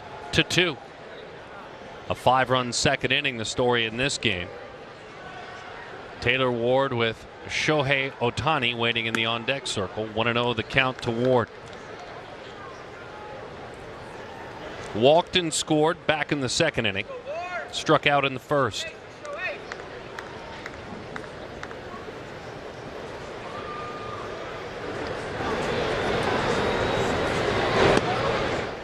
By the way, Shohei's last 2 official at-bats, 2 home runs, 5 RBIs. He walked his first at-bat, waiting on deck.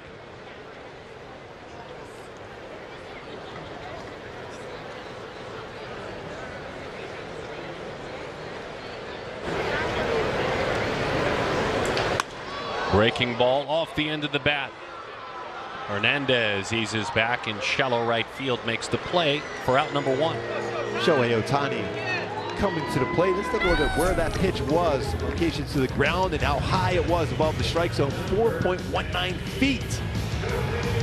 And he jumps on it for a home run, doing the lumberjack. And going back to David Fletcher, that one at 4.74 feet, nearly 5 feet for Fletch. And then the lumberjack. Shohei bringing the lumberjack.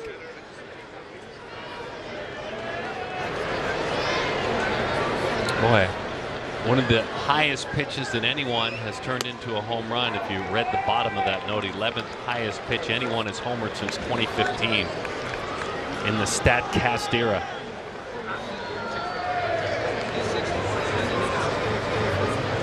Astudillo, Minnesota, the highest this year. Yeah, why not? I mean, go ahead, Shohei, you do you. Oohs and ahs in the house. And look, you can look at a hitter at any level and say, yeah, they can offer it, but what can they do with it? It's common until you see what he did in his last at bat.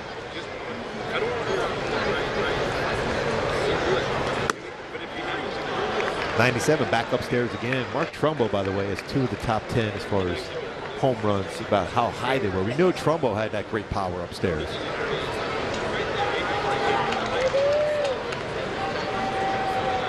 I can still remember the one he hit almost shoulder height in Minnesota at Target Field, the second deck.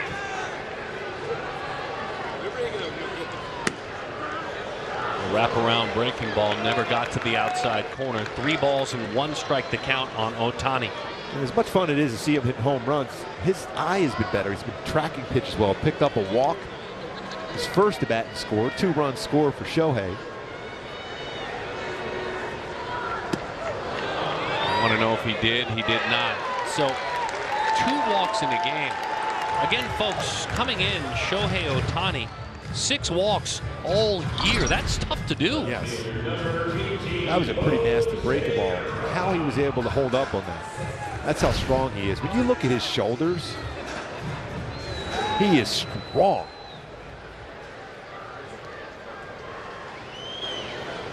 He has moved into the lead for this team in wins above replacement, moving ahead of his teammate Mike Trout. Now he's helped himself in value by pitching, but he is 2.3 in wins above replacement, whereas Mike Trout coming in at 2.1. Shohei Ohtani.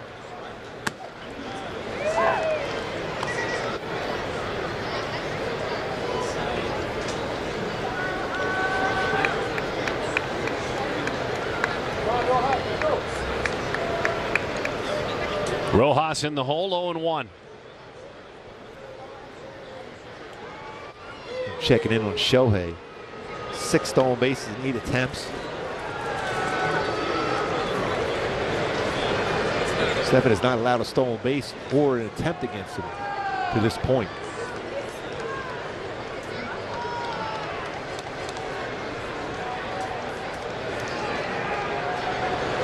That one is outside and off the plate. I, on the other hand, am checking in on Shohei and seeing that to open the year in his first 81 plate appearances, he walked twice. That's how many times he's walked tonight. That is something of note.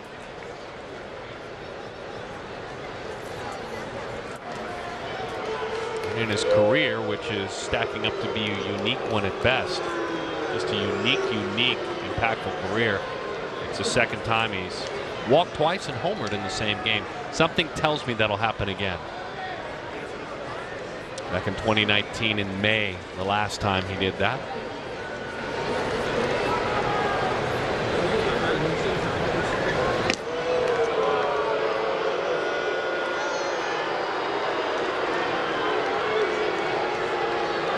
24-year-old right-hander Nick Sandlin is warming in the pen.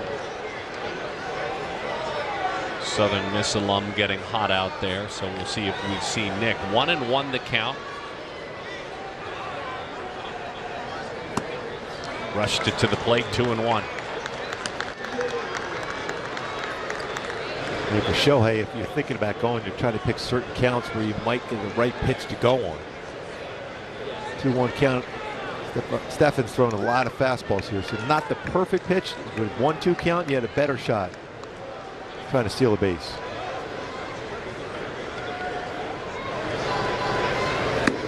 Two and two the count. Jose Mota, what are you seeing lead-wise? You're very close to Ohtani. Yes, you know what I noticed is he is one of those guys that does not tip if he's going. A lot of guys start leaning, get a little more rigid with their legs. Shohei is a little stealthy. He does the same thing every single time. And you know, Goobie, that is tough to defend if you're looking from the bench. He is very consistent with his leads. Got to chase up and out of the zone. Rojas goes down on strikes. There's a lot of times when whoever's giving the signs that the pitcher from the bench will notice something that he's doing differently when he runs or he doesn't. And that changes pitch selection or pick it over or not. We're able to catch that fastball. But you're right, Jose, what he's doing, he's not giving you any indication at all if he's ready to run. And that's something that it should be taught more in the lower levels, where just be a guy that takes consistent leads whether you're going or not. What Jose's eyes are seeing, statistically backed up. That one goes to the backstop. Every single lead on every single pitch has been right between 10 and 10.5 feet. He hasn't wavered in or out of that number. He was taught the game the right way, and he has not abandoned those fundamentals. So just remarkable for the star status that he has. And this count 0-1. Stefan's thrown a lot of sliders. If you're going to go, this would be the count to go if you're Shohei.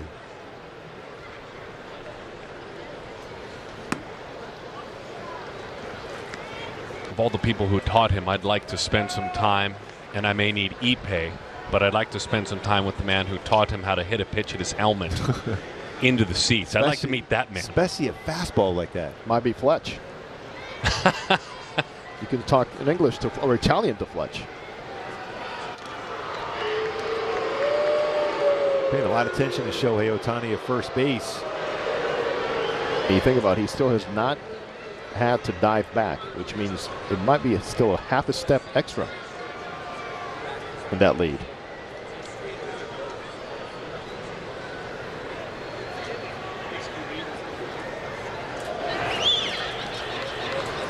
By the way, I'm kind of happy he's not diving head first back to first base. Everybody is. Yeah. We all are. With his speed, you can make up for that extra step you may lose as far as an overall lead.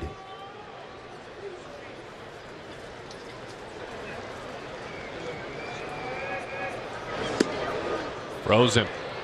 It's that hovercraft slider that doesn't break. Still a strike, though, 2-2. Hit a rocket. Last at bat for a single off the wall. Fun to see Shohei Ohtani run around the bases on a ball hitting a gap by a Rendon.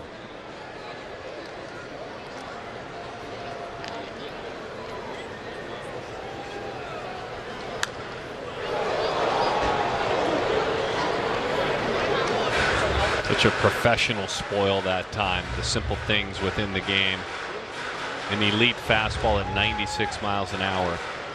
And at the very last moment, just flicked his wrist at it to hang around. His hands are just so quick, so quiet.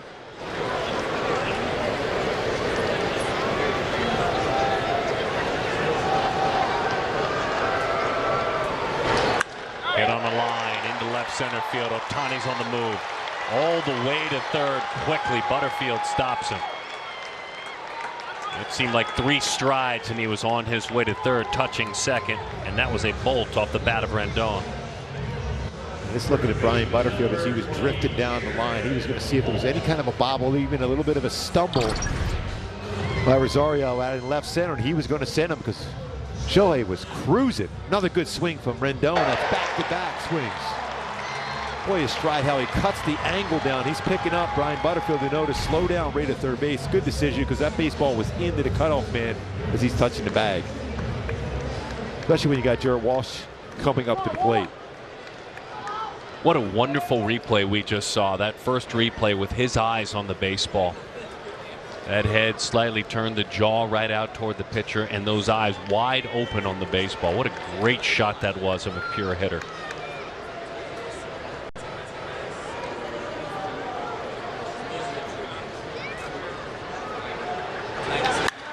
Walsh just missed it. I mean, he just missed it. 95 lifted into the sky in left field. That's what I'm talking about. Great hitters, keeping that head still, the eyes on the baseball. Incredible.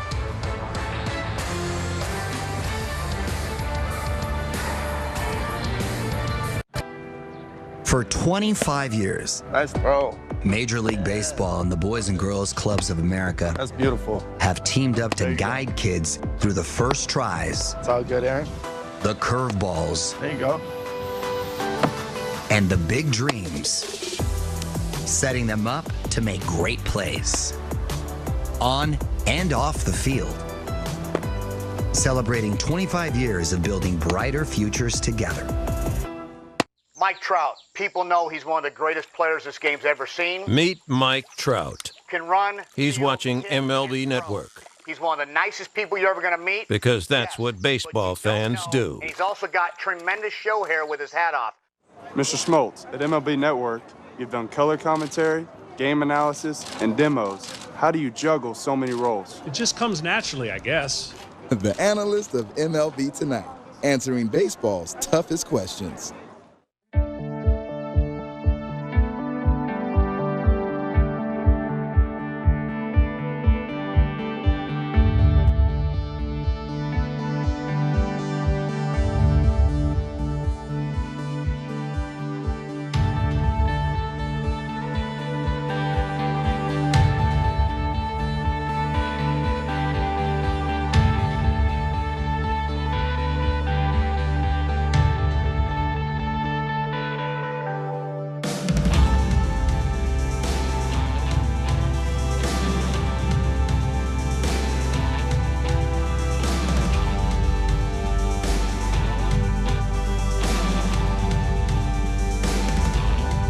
Join your Angels every Saturday night home game and then stay to enjoy a post-game Saturday night fireworks show. Visit angels.com/promotions for more detail. What you hoped would occur for Patrick Sandoval with the runs that were put on the board, more that he would settle in, gain some confidence, maybe toss up a clean frame or so, and maybe he's going to put together a couple. He did so in the fourth. And get some quick outs. Trust their defense in the infield. There have been bright moments. Those of you that have been watching closely for this young man's career the last couple of years, there have been very bright moments as he deals with Ahmed Rosario, and that is a beautiful curveball for strike one. Stayed on top of that one well. Hasn't thrown a ton of curveballs, slider more so, along with his changeup. Had an outing in 2019 back in August against Texas at home. That one is high, a slider.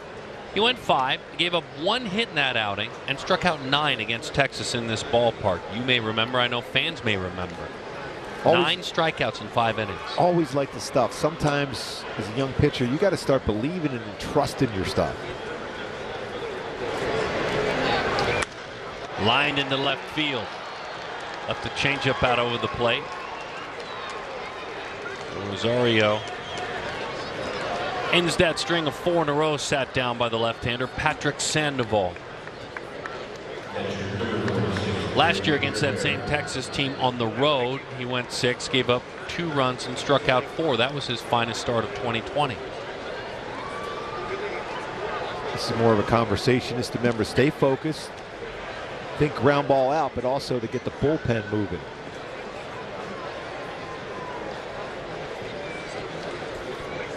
Quick meeting on the mound, and let's take a break for a quick word from our friends with Hyundai. Up to 3 years of complimentary maintenance. It's yours on every new Hyundai. Left-hander veteran Tony Watson will get to work.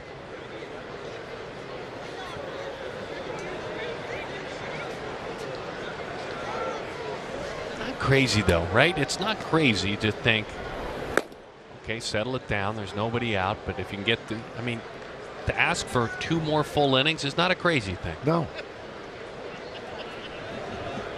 But you don't look ahead. You look at the moment right now, and that's the batter at the plate. He has induced 9 double plays in his career. 73 opportunities, 9 rolled up, about 12% of the time. That's above league average. And he is a ground ball pitcher. A great peek in from the view level, huh? Kind of a brisk night. Clouds have been in and out over the last couple of days. That one is low. Nice job by Suzuki. 2-0 the count. Well, you got a hitter on deck that's had some pretty good swings against you. This is your guy you got to get. Hernandez with a home run and a hard single to right center.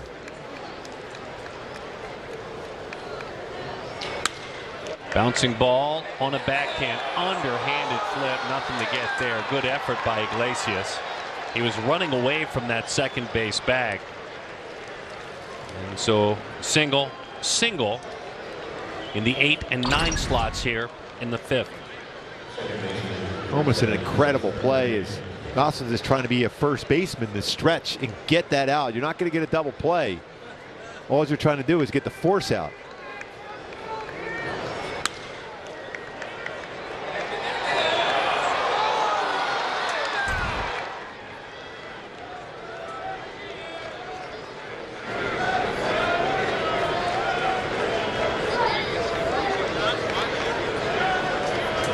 Cesar Hernandez now.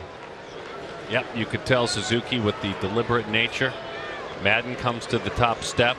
They don't want to let it go any further, leading in this one by a score of 6-2.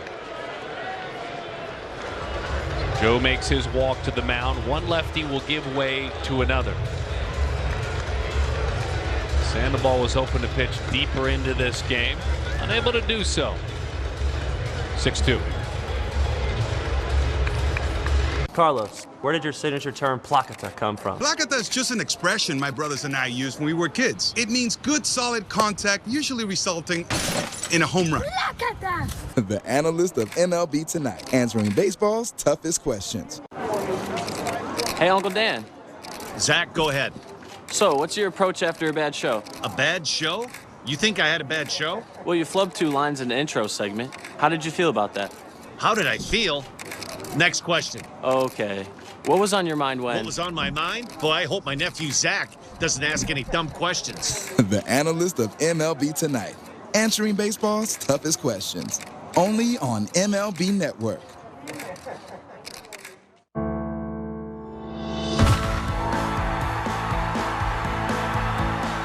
The ballpark is better when we're all here together.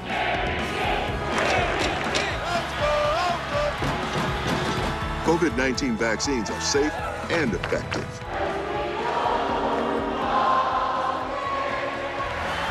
Join the team and help us all get back to doing what we love together.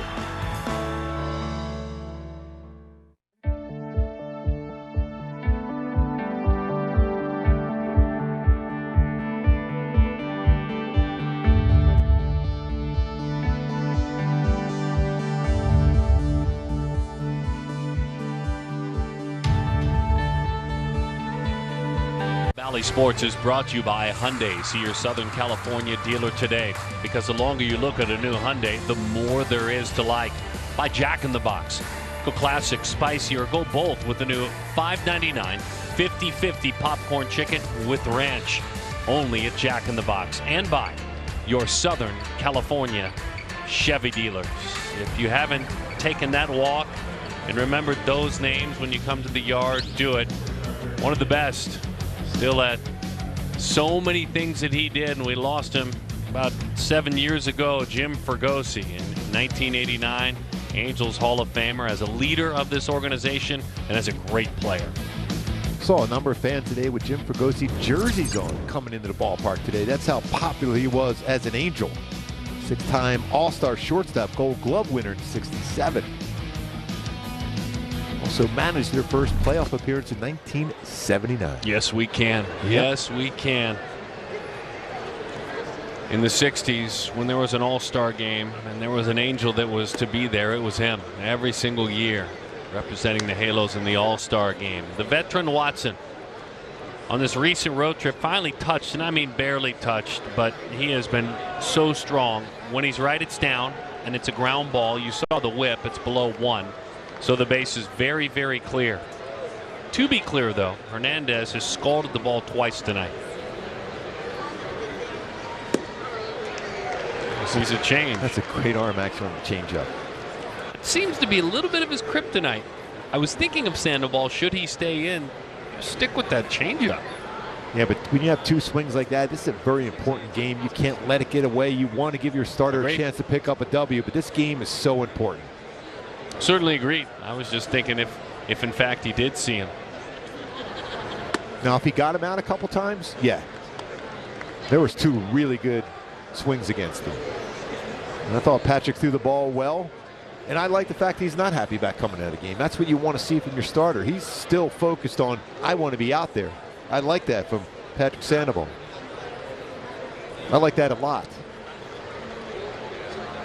That's a positive night for the left-hander.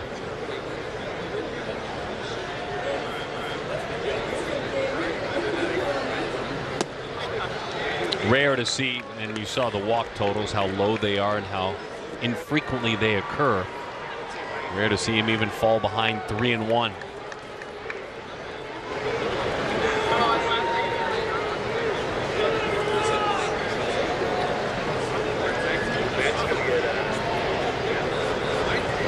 "31-year-old wide open stance, Venezuelan native.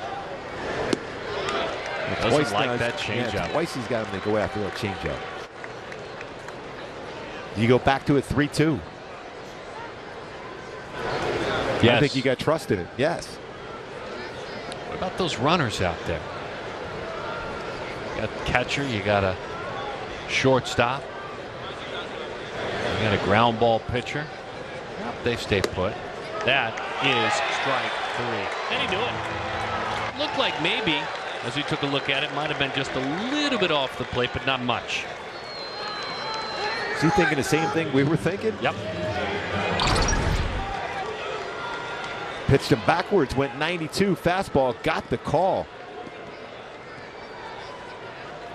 Because he's striking, you could tell he's looking away on a changeup. He was going to try to make contact and just punch that ball to the right. Instead, he was caught with a fastball inside. You can't make contact with that pitch when you're tracking a changeup away 3-2 after two really good ones in that sequence. Jake Bauers, his first at bat, came on a couple of innings ago defensively at first base. Jordan Luplow came out of the game.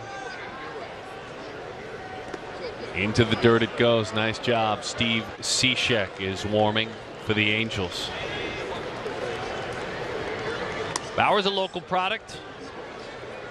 Marina High School, Huntington Beach. Initially a Padres selection back in the 7th round in 2013.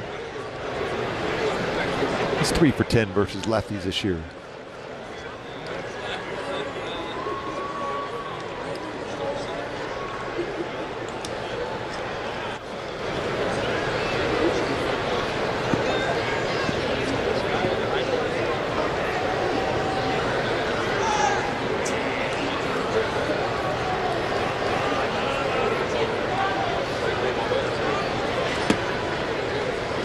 Two 2-0 the count to Jake.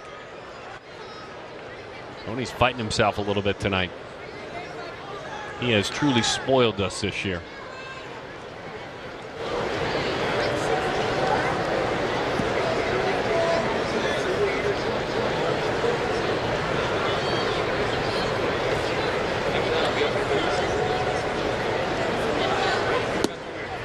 That's the pitch he loves. Inner half, a little bit of sink to it. It's one of those ones, especially where the infield is set up with 3 on that right side. That's a ground ball right in an infielder.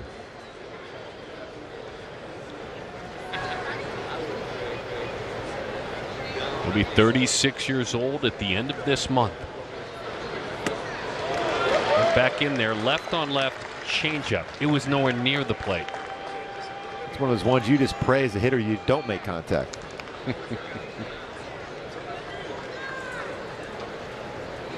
Well, that's why you'd love a ground ball with that man waiting.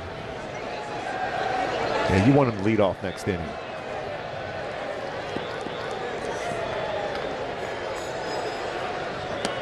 Swings, waves right over the top of that one. So fastball in, changeup in, and then a sweeping slider away. That was a great sequence. Bounce back for Tony Watson. Boy, as a hitter, you have to do that. I mean, you fastball in, runs off the inside corner, and a changeup runs off the inside part of the plate. You're not thinking he's going to go break a ball there. So you're trying to start the bat quicker on the inside part of the plate, and then he throws a slider away, and you've already committed to swinging, no contact. Jose Ramirez. Going off the plate, 1-0 the count. By the way, those runners out there, if you've been watching closely, those belong to Patrick Sandoval's ERA. Tony's been strong this year when he has inherited runners. That's not a strong suit of the Angels.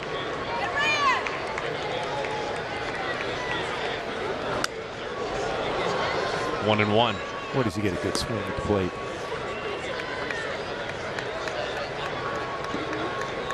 Well, to make it look like, in your eyes, certainly I trust, to make it look like a good swing in your eyes when it was a changeup 6 inches off the plate means you're really on balance. You're staying back. You're seeing the ball well. You're not out in front. That front hip is not opening up. You're keeping your hands through the baseball well. And usually that tries to, you make your thought process, I got to throw a fastball in. Well, Kurt Suzuki was setting up in, but that fastball was out over the plate, and he found that one straight back. So he went changeup, soft away. With Sandoval looking on, he then went fastball firm away. Remember, he got a hit on Sandoval and a breaking ball down and in. So an up and in fastball would probably be the best pitch to throw here. Breaking ball, he got him. This year, Tony Watson has inherited 11 base runners. Only 1 has scored. It was elementary.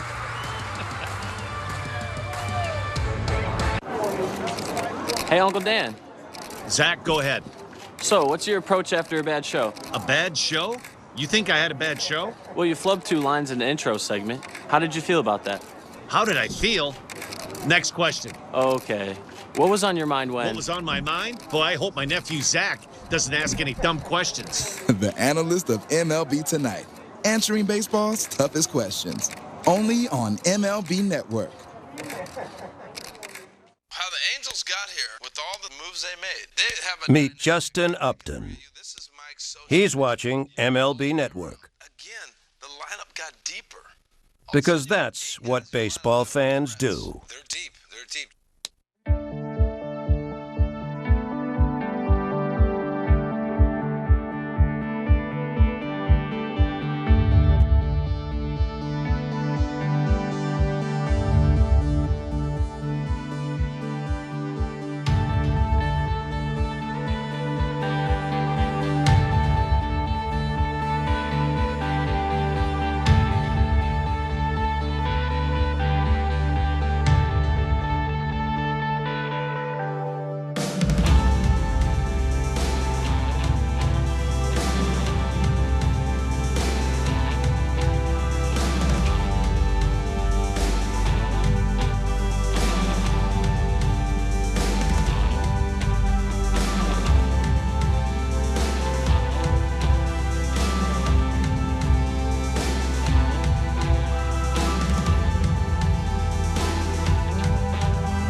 sorts of fun at the ball yard. The Big A.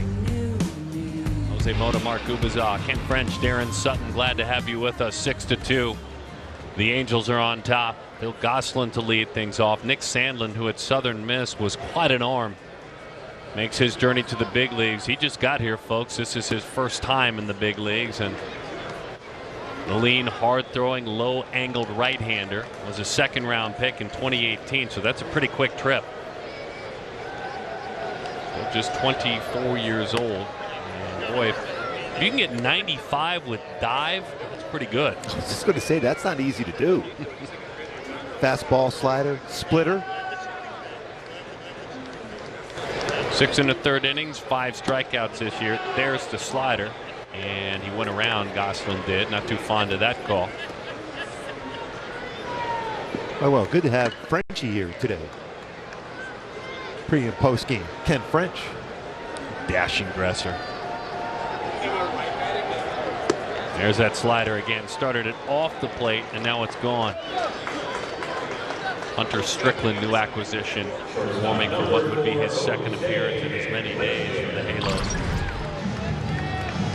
He gets that baseball out of the glove, then brings it back in the glove, and that spin. Wow, what a nasty slide piece.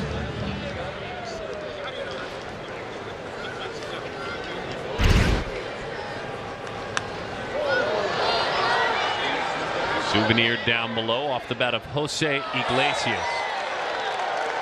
This young man was a freshman All-American his sophomore year, was a big part of the success of a pretty sneaky good mid-major program as we get closer to the field of 64 being released here in a couple of weeks at Southern Miss. Awkward swing again. They're not enjoying Sandlin. They're not big fans at this point. Don't forget, join us this Friday as your Angels face the A's at 6:30. The first 14,000 fans receive a Trout 300 home runs bobblehead, courtesy of Memorial Care. For more on this season's giveaways, visit angels.com/promotions. And we got it up here. Yes, we got it up here. Yes, got a little first-hand look. What are the rules on this? You presenting it to me? Am I allowed to open it and take a look, or? Yeah, you can take a look at it. I mean, we want to show it to the fans at some point, right? Yes. Even if it's in the post-game hit. Solid. Lagares fouls that one back. The bobblehead is in agreement with. He's shaking his head yes. Yeah, I lost it. I broke it. No, it's all good. Just awful effort by me here. Gooey fixed it. Just like a big brother should, as that one misses down and away. I will show it to you at some point. We have it. Gooby knows people again around these parts, and he had it delivered.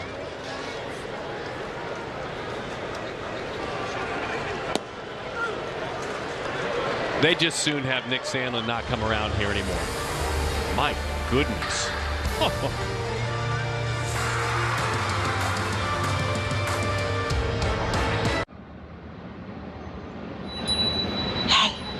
It's me, the summer breeze. I just flew back into town. Let's get outside.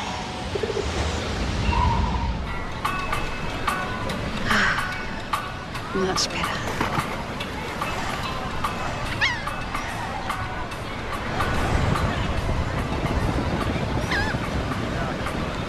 Nerds! Have new money goals? NerdWallet can help you find the mortgage lender to make them happen. Like getting a low rate on a downtown loft? We can help find the right lender. Or move out of the city since you're virtual now? We can find you loans for that. Want to refinance your home, free up cash, and redo your kitchen/home office? Yup, we've got tips for that too. Whether you refi or buy, easily discover and compare the smartest mortgage lenders. For all your money questions, turn to the nerds.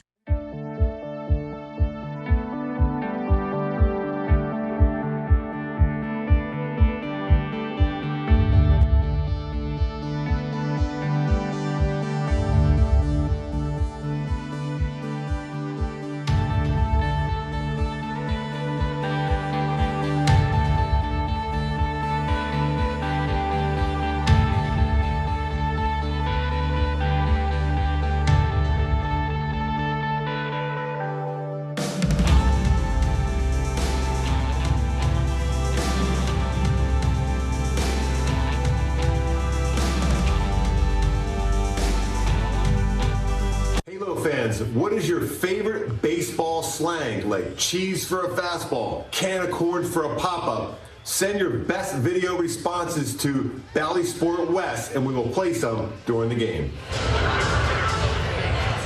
Love it. Look at this right here. That's fantastic. So we had it. 300 home run, Mike Trout, all-time leader for the Angels. Friday, by the way, first 14,000 fans, Mike Trout. And hopefully he'll be out there. Hopefully that calf will be okay, right?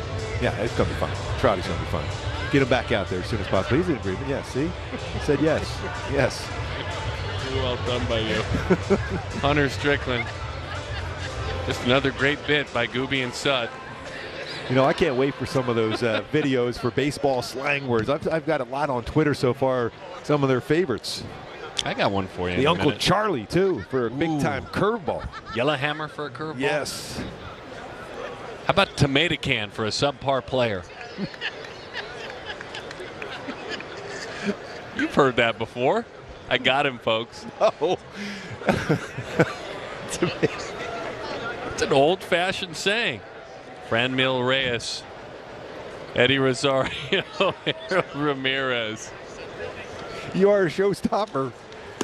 And that one from Strickland. Hey, what did we learn from him yesterday? Obviously, we know it's a successful arm. He had pitched very well in Tampa. We got a chance to see him. I'm sure it was fun for him to get out and get to work. It's pretty powerful stuff. Real good slider. Power fastball. Still can run it up there mid to upper 90s.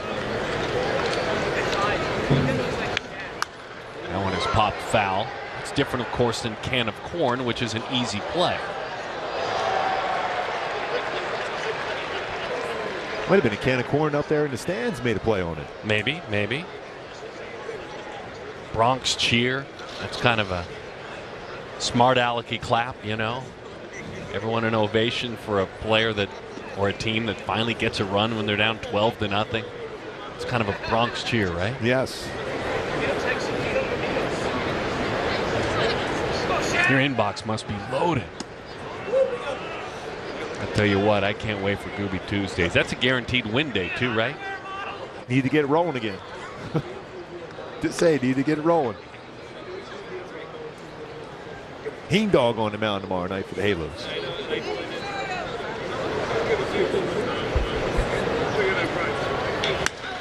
That one crushed. He knows it. Reyes watches it sail way out of here. That was a slider. 84 miles an hour, and he turned it right around. Well, you could see how strong Reyes. He's got 10 home runs. Ramirez with 11. That is some power.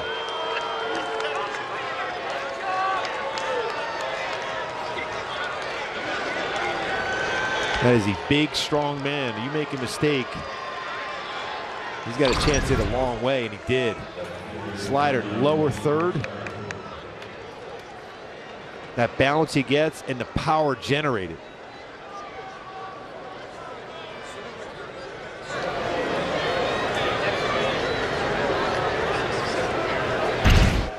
I mean, that's over to 390, son. Got to bounce right back now for Strickland.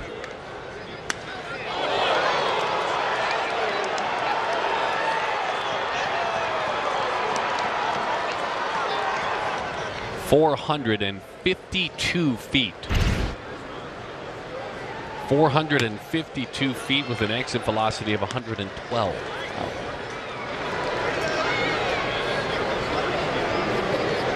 Good of 19 extra base hits this year.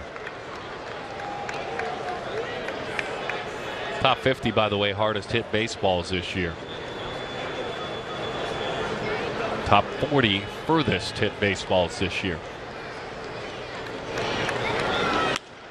But it only counts for one, and 6-3 is the score.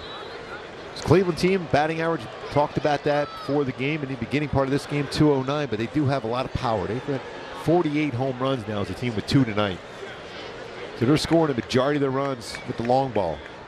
Jose Mota, he's studying an iPad. Do tell. Oh, well, as it is now customary throughout, big league dugouts, but I noticed that the information given to him, he was looking at Watson the previous inning, and as soon as he saw Strickland, there's one thing, and just with his fingers, somebody said, spin, look for that. And that swing told you he was looking one thing, slider.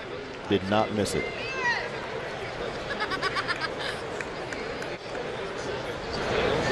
And that's the key, Jose, what you said. I mean, you can guess a pitch and you can set a pitcher up to throw it, but you still got to execute. And that pitch was not hanging belt high. And it's just not swinging at a slider because you think it's any slider. It's your slider, and he happens to make a mistake. You crush it.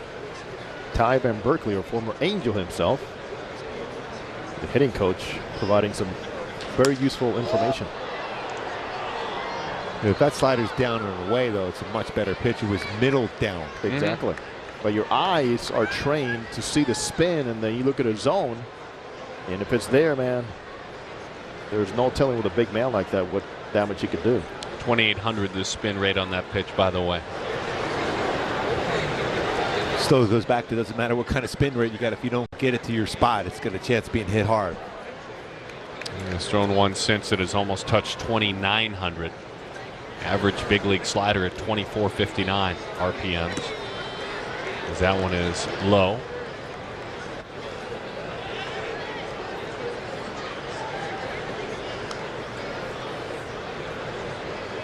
Watson gives way to Strickland. Hunter pitching in his age 32 season. He's from Georgia. Began his career with Boston as a middle round pick, 18th, Pike County High School in Zebulon, Georgia.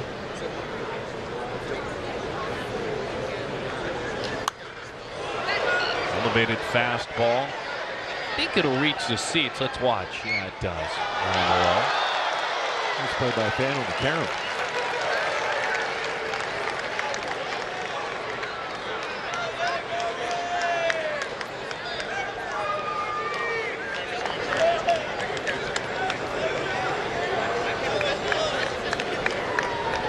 Two and two the count.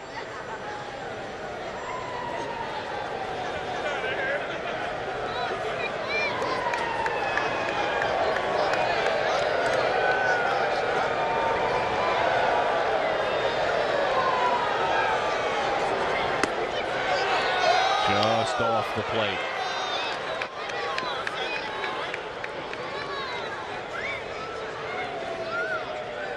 That's a pretty good take. That's a bad spot. Strickland get him a chase. Jordan Baker's called a good game tonight behind the plate. It's pitches like that when you remind yourself the job of a home plate umpire. That one is fouled back. Always love when you go by the umpire room and the umpires are set up. The man is going to be behind the plate. That preparation they have, looking at video themselves, judging and seeing what kind of movement on the pitchers have. We saw that with Shohei Ohtani, Mark Wegner, that last time out in Houston it was, and how he threw the ball and he was reading movement on his pitches. These guys work really, really hard to be consistent. Diving attempt. Shift was on. It gets past Rendon. So Rosario follows up the home run off the bat of Reyes with a single. We were talking about Baker. Let's watch this first.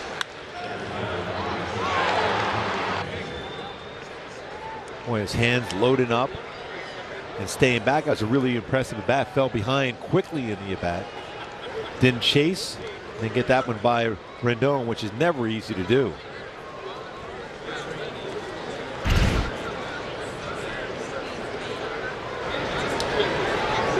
We're talking about his height. Jordan Baker, 6 feet 7 inches tall. Calling a good game tonight behind home plate. Harold Ramirez, a slider. He did not go around.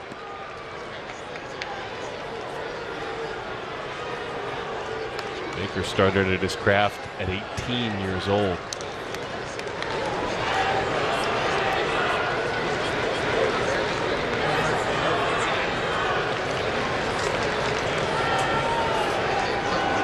And it took him 8 years to get here. That's a little bit longer than a player in the minor leagues who arrives when you're speaking of an umpire, in this case, Jordan Baker. Umpired in Arizona and Hawaii, the Penn League, the Sally League, the Dominican League. 1-1 the count.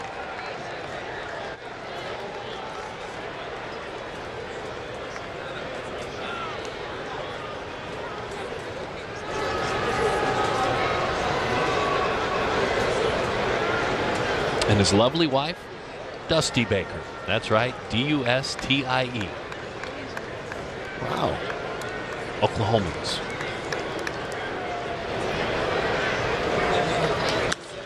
Center field, well struck. The Gold Glover's tracking. He's got it. It's amazing when you watch him track a baseball, how under control he is. Always the right route. Comfortable going back. Comfortable coming in on the baseball, right and left. He is a run saver in the outfield.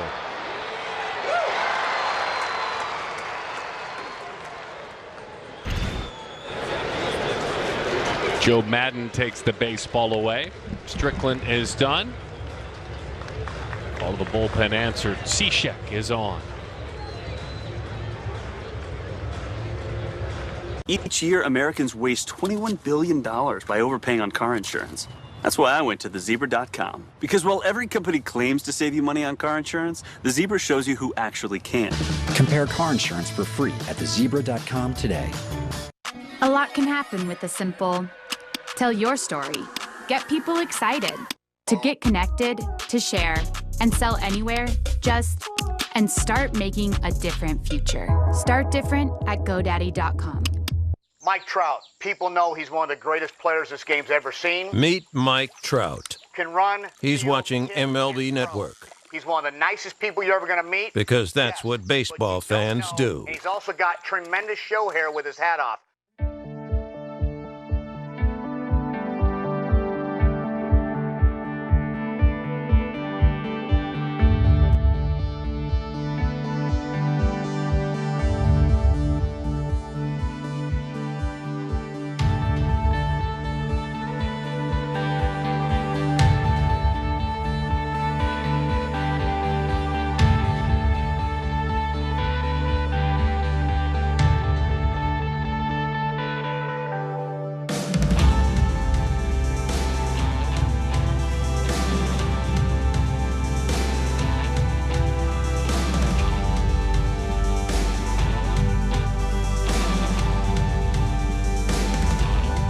If you joined us a little bit late, what Shohei Ohtani did with an elevated fastball, he and Ippei talking things over. Josh Tomlin, we remember this, don't we, folks? I was watching just as a fan. That's all I was a fan.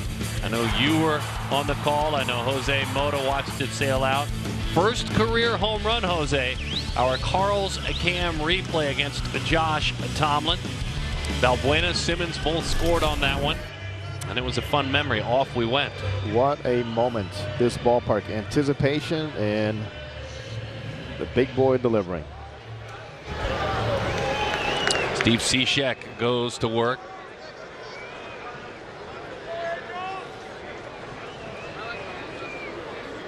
Well, Cishek, when he's on a roll, he can get those ground balls at will. This would be a time to get a ground ball, see if he can get a double play, get this offense going for the Angels at a quick double play ball.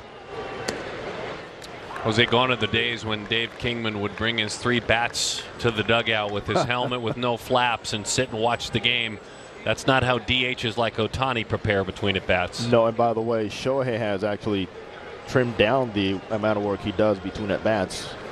As Jeremy Reed has taught him a few things, he goes and watches video, little tee work, but not as much as he was doing when he first arrived here in the U.S. So by watching guys, Shohei's also mentioned this, and seeing how more veteran players, like he learned from Albert Pujols, etc., guys like that, and don't leave your best swings in a game, during a game, in the cage.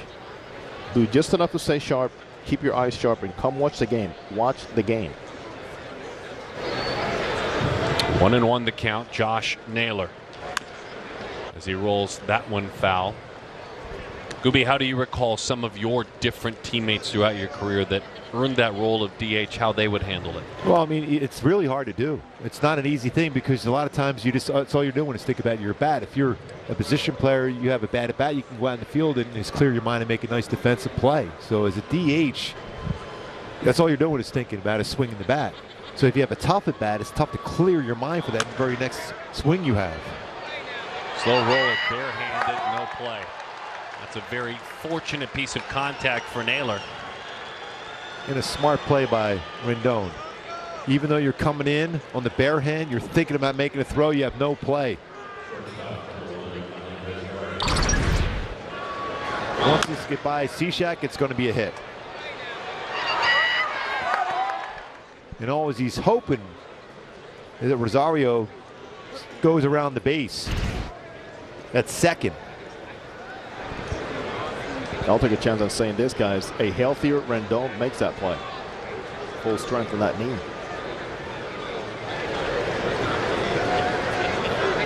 Runners on first and second. Walsh well off the bag at first. Gosselin close to the bag at second. And Ahmed Rosario takes strike one.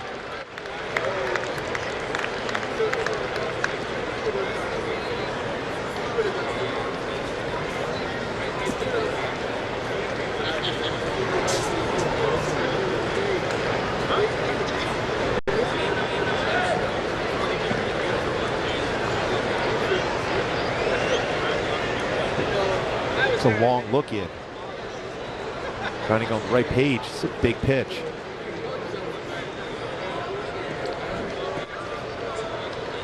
You saw the infield, the outfield swung around and playing Rosario like he's a left-handed pull hitter.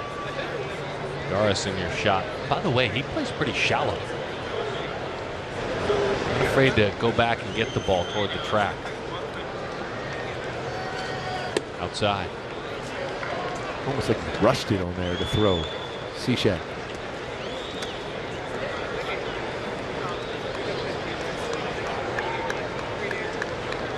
Eddie Rosario, Josh Naylor. He could run a little bit. 5 stolen bases. There your look second.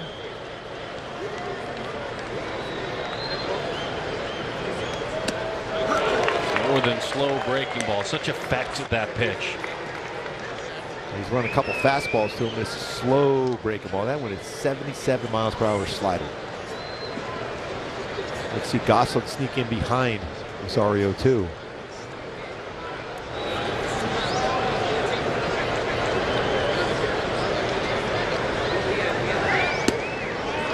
That's a good pitch.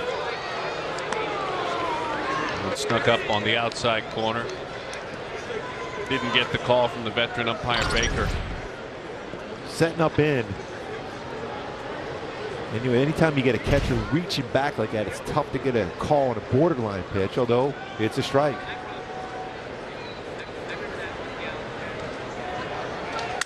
Broke his bat. Funky roller. He hops off the mound. Underhanded flip to Walsh. Runners move to second and third. No idea where that baseball would go. Well, that's one of those baseball slangs in the kitchen there. That was way in the kitchen.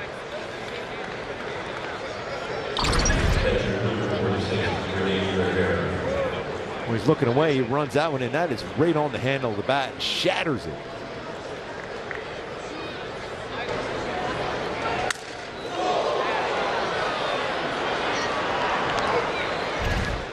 Here's Rene Rivera.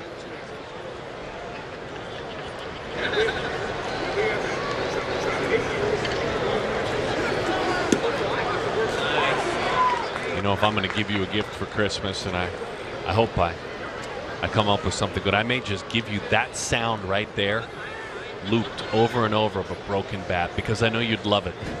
Sometimes that's better than a strikeout. That shattered, just awful sound. As long as you get out with it. Runs up and in. Yeah, I would much rather have broken the bat and get it out with it than a strikeout any day of the week.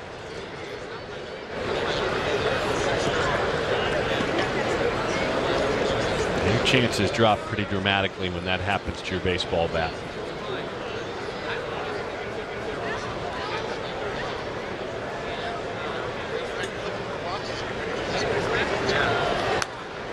Boy, he had a pretty good hack at that one. And Cishek reminding himself he's got to make a better pitch.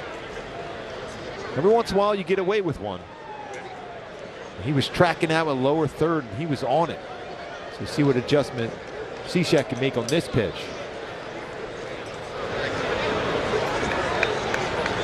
He inherited a single runner. He'd like to strand him. That has not been his strong suit this year. 14 inherited runners, 10 have scored. Walsh practices this play over and over and over, and that's why. Going Allen Iverson, practice. We're talking about practice. Even during Legion week.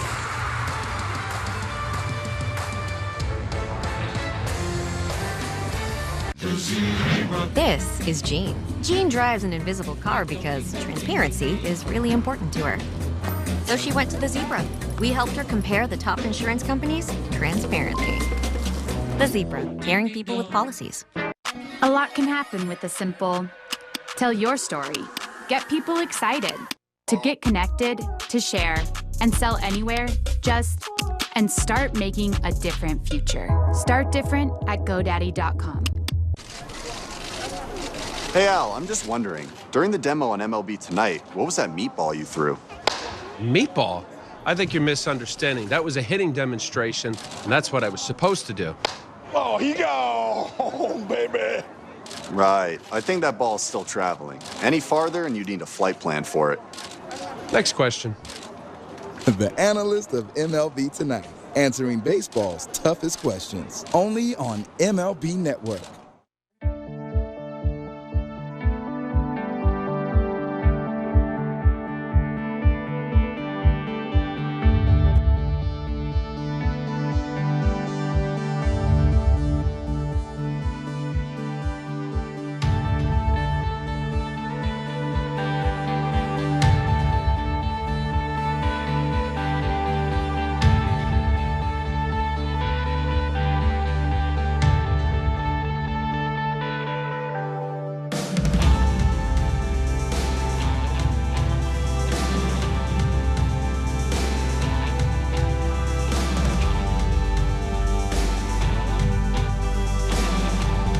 Ohtani, everyone watches and watches closely. Kevin Durant, different breed, trading for him now. MLB The Show. Trey Turner. Wow, he's moving Trey Turner in that deal.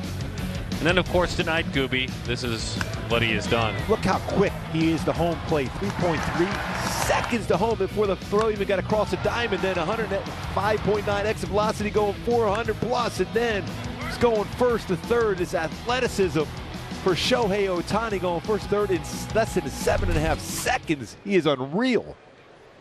Kurt Suzuki takes a pitch that is high. The brand new member of the Arizona Cardinals, J.J. Watt, says, feels like a lot of people are talking about Ohtani, but still nowhere near enough people are talking about Shohei Ohtani. What he's doing is insane. He says they're talking, but it's not enough people. I agree with him. When you have J.J. Watson, Kevin Durant. That's a fun play on words, by the way. Yes. And CC Sabathia was talking about him today, too, in another tweet saying this guy is the most incredible player he has ever seen. That's some high praise. Alex Claudio warms in the pen. Time to get the offense going again. Cleveland's got their way back in this game. You only need @MarkGubazad tweeting about you, folks. Let's get it right here. All four people follow me? Yes. Come on. But CC Sabathia, J.J. Watts, Kevin Durant. That's covering a lot of big-time names around the sports world. Mike Trout was asked, is there anything Shohei Ohtani can't do? And he's like, I don't think so. I think he can do everything really good. Kurt Suzuki looks at a full shift defensively and rolls it to the right side. So Suzuki's swing, those are exactly the kinds of swings we're seeing against this talented right-hander, Nick Sandlin, who again a couple of years ago was pitching in Southern Miss. When you haven't seen somebody before, you're trying to track an arm angle. Seeing the baseball out of his hand, it's tough to pick that up. Here's Taylor Ward. He'll give it his best chance. Second round pick a couple of years ago. Slider gets the inside corner. His junior year, his draft year at Southern Miss. Sandlin, 102 innings, 144 strikeouts, 10-0 and a 1 ERA. And that's the great equalizer from that funky angle, as he can sneak it up at 93. Yeah, a lot of times when you throw from that arm angle, you're going to be 88 to 92, like a Joe Smith, a Cishak. They're not going to be overpowering with a fastball, but this is a pretty good fastball by Sandlin. Slider, he offered.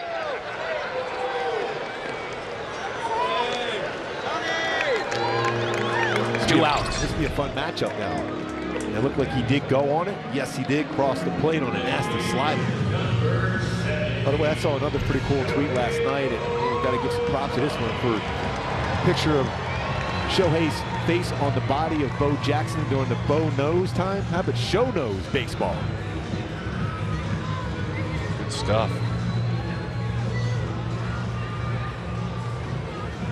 It's cool seeing him offer his respects to Baker and Rivera as he stepped into the box. This is a fun matchup, as you said.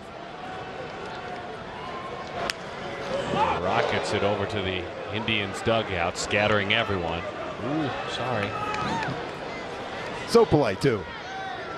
Didn't mean to almost hit it backwards behind me. By the way, how do you do that, too? I don't know.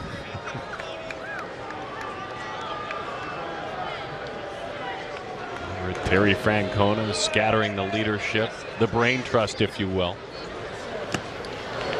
Lively fastball. He sold him 95 that time.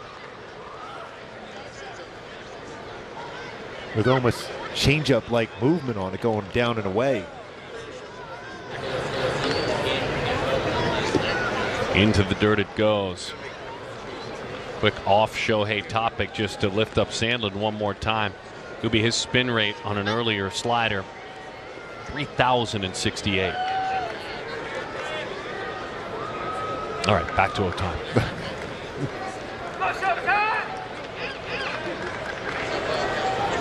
The 1-2. A high strike.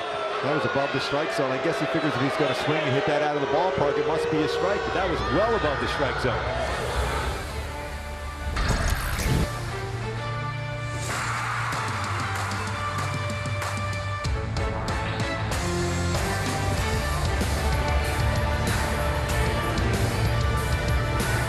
Hey Pedro, what was it like when you won your first Cy Young Award?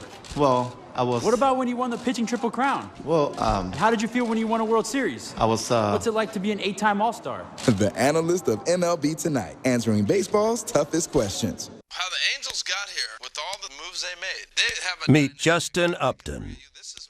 He's watching MLB Network. Again, the lineup got deeper. Because that's what baseball fans do. They're deep. They're deep. It is gone! Every time he steps up to the plate, goes into his windup, or runs one down. He caught it! Oh, you won't see a better one than that! He competes not only against the other team, but against the toughest adversary, himself. MLB Tonight, where the best outdo their best on MLB Network.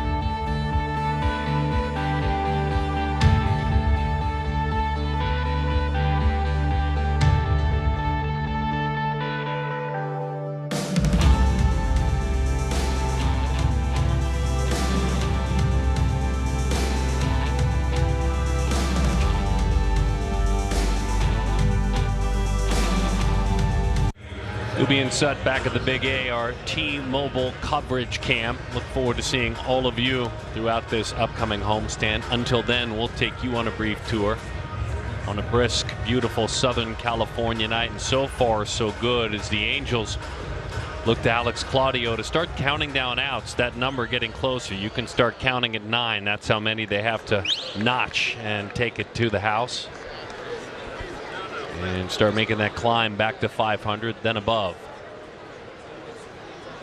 1.21 whip. Unique arm angle down low. If you haven't seen the Puerto Rican native, this is how he does his job as it's fouled off. And he'll throw a changeup to anyone, any count as well. And changeup off his changeup.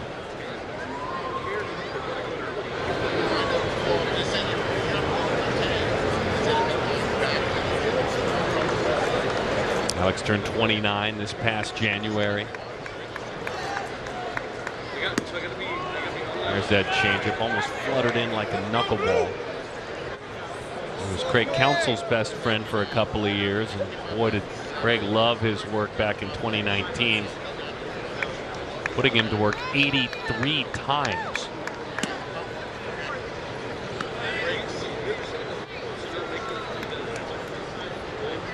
Yeah, if that phone rings down to the bullpen, he's automatically ready.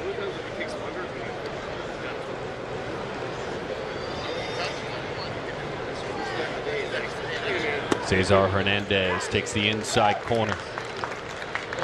2-2 the count. Claudio is a guy. Now this is a guy that's your ultimate show and go Legion pitcher.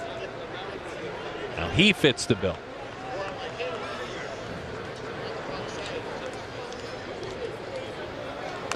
There's that changeup.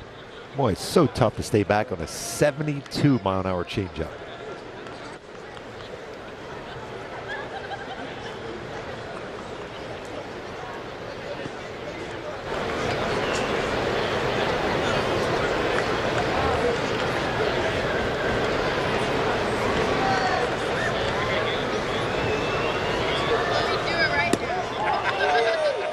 Somehow that was taken. The count is full to Cesar Hernandez.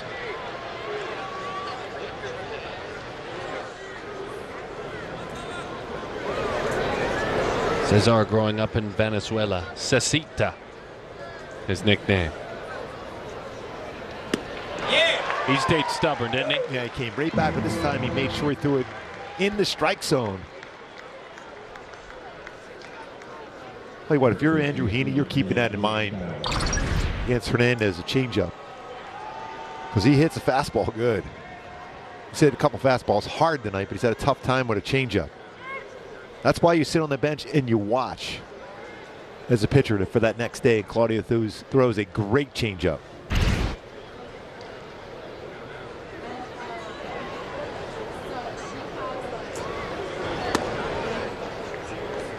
Tried that slider. It didn't make it there. 1-0 the count to the local product, Jake Bowers.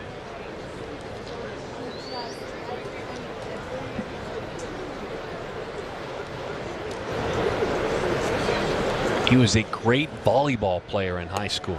I mean, really good. And didn't play a ton of baseball, especially at the varsity level, until he was almost done with high school his junior year, and went at it so quickly that he was able to earn himself to sign out of high school. 7th round, Padres. Tied him up. Watson threw that changeup off the plate in against some lefty on lefty changeup.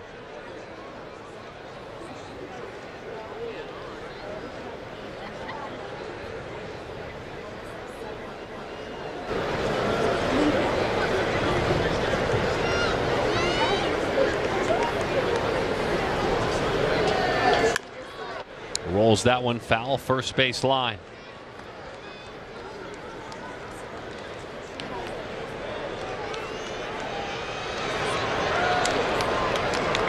And if you're wondering, yes, he can grab the volleyball and play on the beach and play it very well. And he actually took to surfing, all you SoCal surfers, later in life, not as a young man, but he loves it now.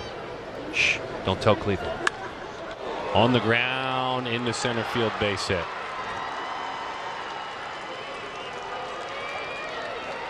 Some cheers. Yeah, obviously you some bet. fans. You bet. Family, friends.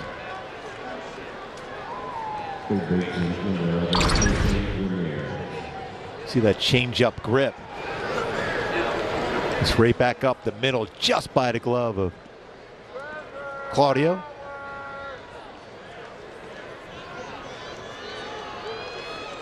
Especially as a guy that throws a lot of change-ups, you're always trying to be in good fielding position because that baseball has a chance towards the end of the bat coming right back at you.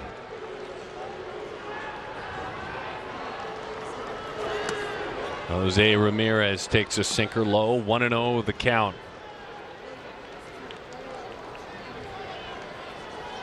Scrapping and scraping with 8 outs to get, and these are the kind of hitters that can change the face of the game very quickly. Singled in a run back in the 3rd inning, 1 for 3.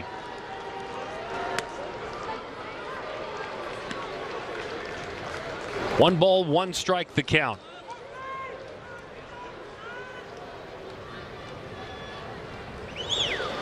Ran a lot in the minor leagues, 131 stolen bases.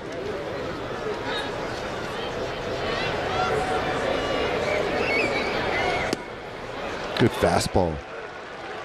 Got a real good hitter looking off speed. 84-mile-an-hour fastball. So it's not upper 90s. So when I say good fastball, I mean throwing a fastball in a changeup count.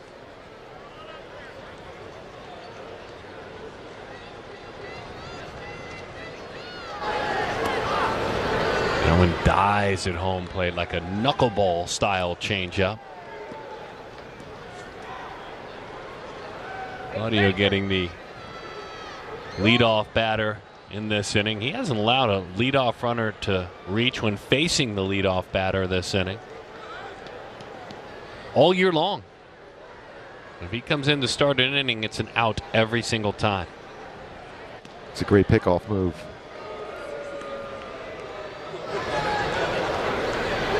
Ramirez is rolling into 6 double plays.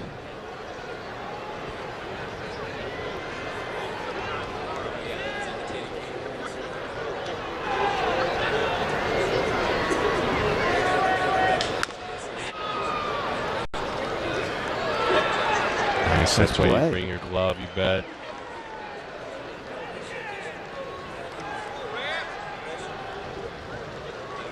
That's the area formerly known as Moda Island over there.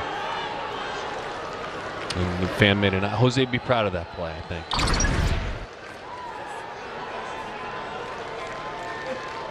Try to backdoor breaking ball out in front.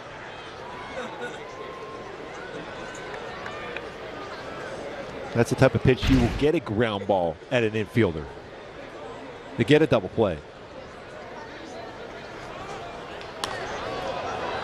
Tied him up on his hands. Rojas Lagares, it's the Gold Glover sneaking in front. That's good communication. Not a lot of experience out in left field for Jose Rojas. Lagares, Gold Glove winner, takes charge.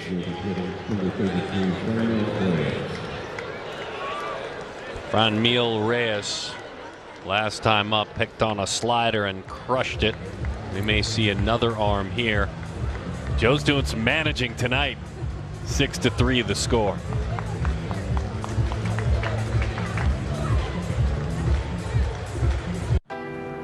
For 25 years, Nice throw. Major League Baseball and the Boys and Girls Clubs of America That's beautiful. have teamed up to guide kids through the first tries, It's all good, Aaron.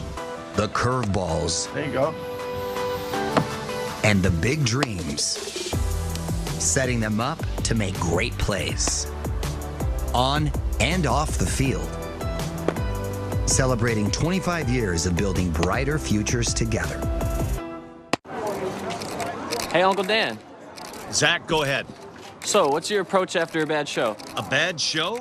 You think I had a bad show? Well, you flubbed 2 lines in the intro segment. How did you feel about that? How did I feel? Next question. Okay. What was on your mind when? What was on my mind? Boy, I hope my nephew Zach doesn't ask any dumb questions. The analyst of MLB Tonight, answering baseball's toughest questions. Only on MLB Network.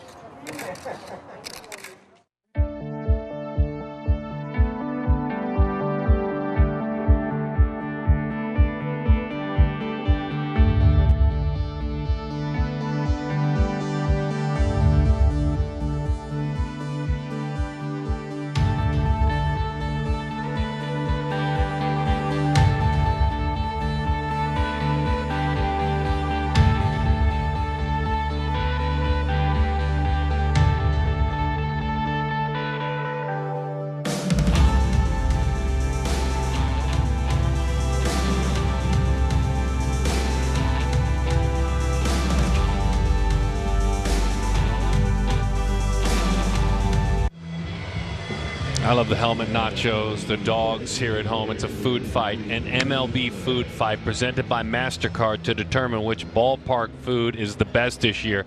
Now fill out your bracket and vote for the Angels today at MLB.com/food fight. Maybe you head up to the St. Archer Brewing Company tap room and order off of that great menu. I'm in at home. I'm in. Food fight. I'm thinking of Animal House right now. I know you are. Mike Myers goes to work. I love that, by the way. I think that's fun. Now, he got a slider. This man throws a slider. He earned himself a chance to see a slider. He guessed it, according to Jose Mota, and he crushed it. Middle of the plate. I don't care what kind of spin rate. And Strickland's got a really good breaking ball, but that got a little bit too much to play for him. He'll make that adjustment next time he sees him. He will see him again in this series at some point.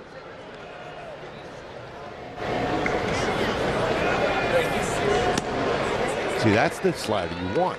That's exactly what you were talking about. Starting it off the plate a bit, letting it disappear. See, it was the right pitch for Strickland. He just didn't execute exactly the way he wanted to, but he will make that adjustment.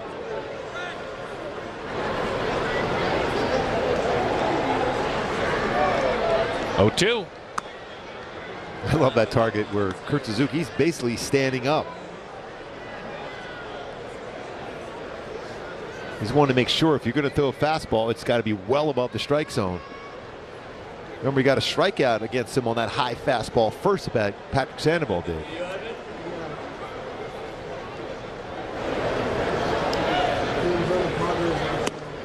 Are you sensing that at all if you're Reyes? And I mean just sensing it, not turning to look, but the man who is crouching next to you is standing? You would think is a lot of times the hitters, I remember Dwight Evans used to do that with his bat and it's kind of peek back and see where the catcher was located. Not for the signs, but where the catcher was set up. Just thought I'd ask. As that one is off the plate outside. That's 2 pretty good takes. I mean, they're balls.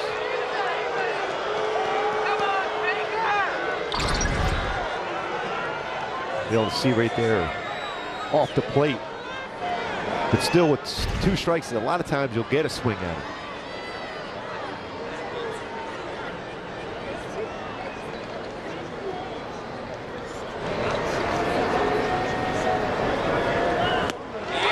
Slider that time worked just fine. Thank you very much. Pair of strikeouts tonight for Franmil Reyes.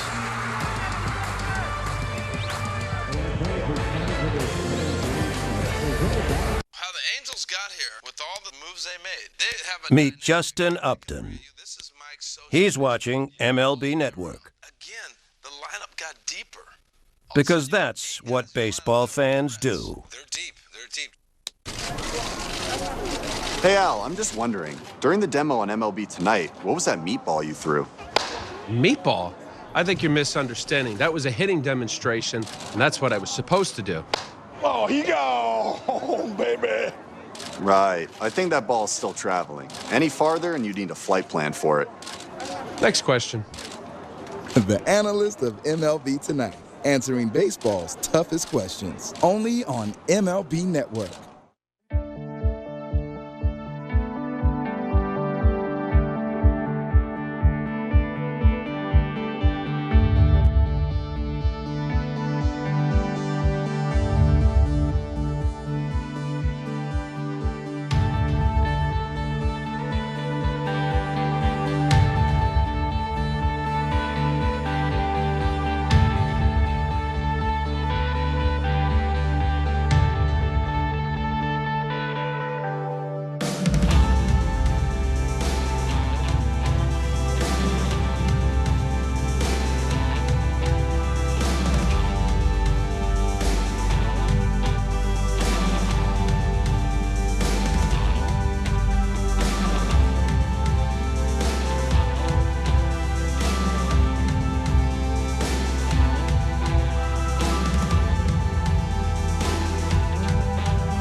His pitchers are hitting the spot where he wanted. He sets up tall to make sure he gets a fastball from Sandoval against Reyes, and he hits that target and gets a swing and miss. And then eventually here he wants the target set on a changeup down. Make sure that glove is in the lower part and below the strike zone. Gets another swing and miss on a perfectly executed changeup by the target set by Kurt Suzuki. Cal Quantrill. If you remember the name Paul Quantrill, this is his son. This is a man who's writing his own story. Did so at Stanford and has been a key member of this bullpen. He was part of that big Clevenger trade last year with the San Diego Padres. First round pick back in 2016 of San Diego. That's a piece they hated to move, but they had to.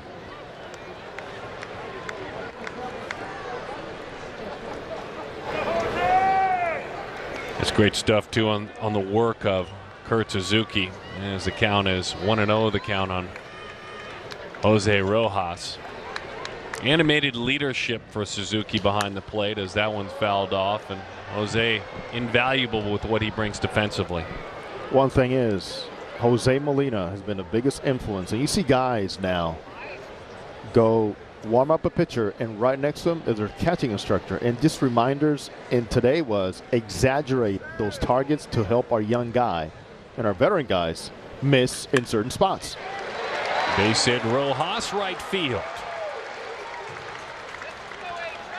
So important for a catcher, Jose, to have that kind of confidence to be able to set a target and have the pitcher hit the spot. And you're right, Jose Molina is so good. He was such a great catcher. I mean, we were talking about multiple rings, all three of the Molinas. But also for a guy like Suzuki, give him a lot of credit. He's been around. I mean, he's got the miles and the innings behind and still adapting to this role, but also wanting to learn and to change to help the guys on the mound. Takes a flexible mentality. Anthony's had a good night, a couple of singles, an RBI. Good to be back home. Came off the disabled list on the road trip, went 1 of 11 on the most recent trip as he takes strike one from Quantrill. Quantrill's good fastball. He's 93, 98, curveball, slider, changeup. But after the way Sandoval was throwing, you don't care who's coming in out of the bullpen. That was as nasty as I've seen anybody throw out of the bullpen. 4 strikeouts, 2 innings. Nick Sandlin, the Southern Miss alum, outstanding. As Quantrill spikes that one in there.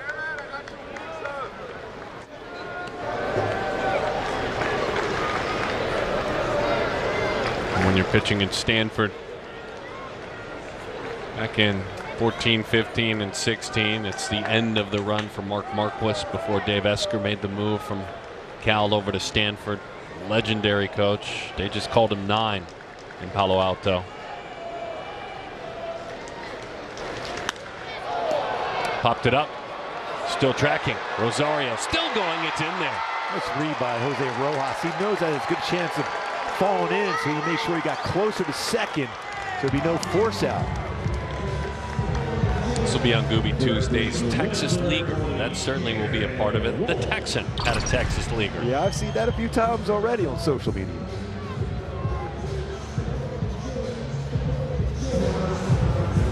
Rosario is a really, really good shortstop with great coverage. And that was just a great read by Rojas, knowing that ball has a chance to get down.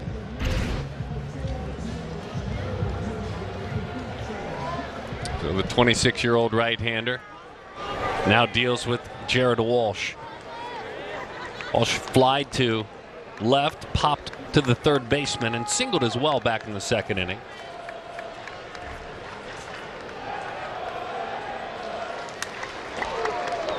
Some foundational numbers when you take a look at the Kia player profile.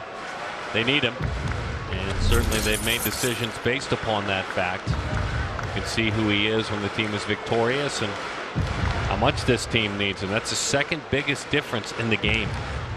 Swinging the bat, but also playing some excellent defense at first base. Cleveland has out-hit the Angels 10-9. The team has committed an error.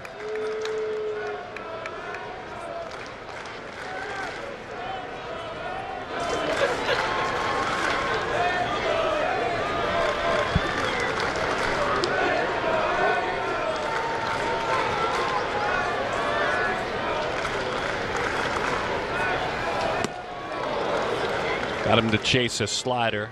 That one we talk about a lot. It seems like we bring it up once a night. You don't want to throw it there as a pitcher, but it usually works. When there's a lot of room down the right field line, you remember against Trevor Bauer with the bases loaded, Jared Walsh got to break a ball and hooked it right down in the corner. If he hits him down the corner, he's going to be running for a while.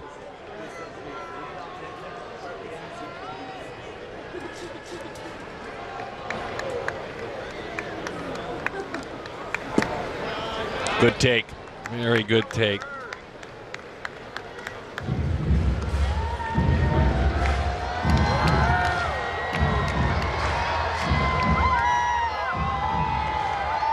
Remember, Dad, Paul Quantrill had a lengthy major league career, 14 years to be exact.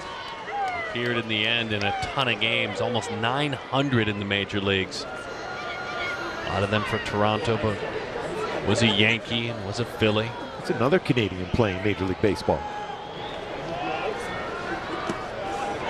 Looked like a changeup that dived low.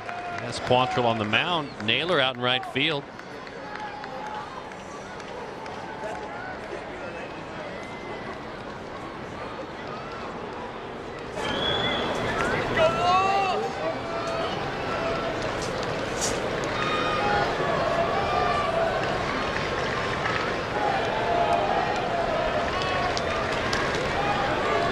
Looking for more. 2-2 the count.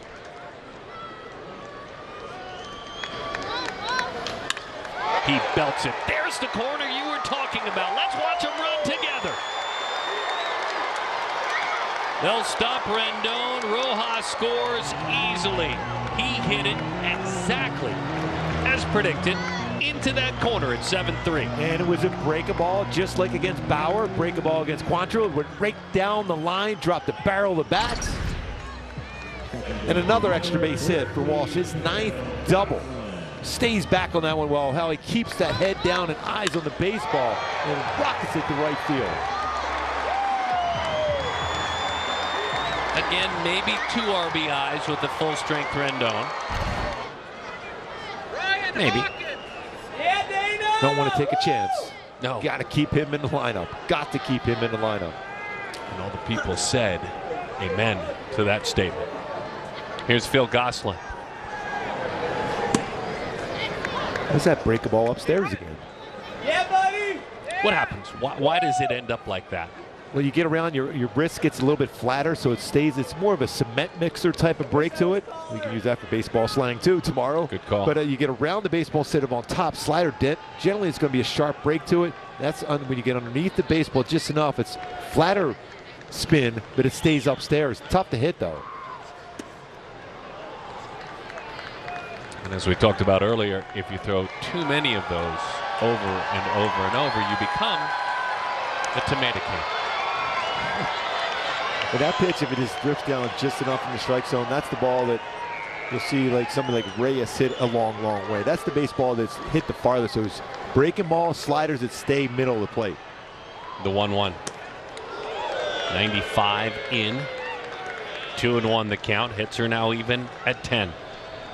And you always try to do that as a pitcher with an infield in, runners in scoring position, especially man on third with no outs. You try to run a fastball in to jam a hitter because you're trying to lift the ball in the air. It's more difficult to do that with a fastball running in on you. Gosselin doubled and scored back in the second inning.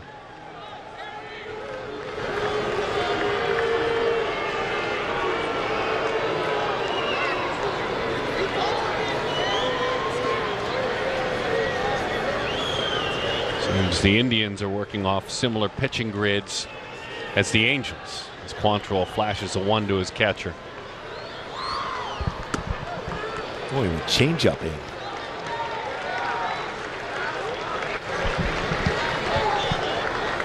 It's been a starter, 4-pitch pitcher.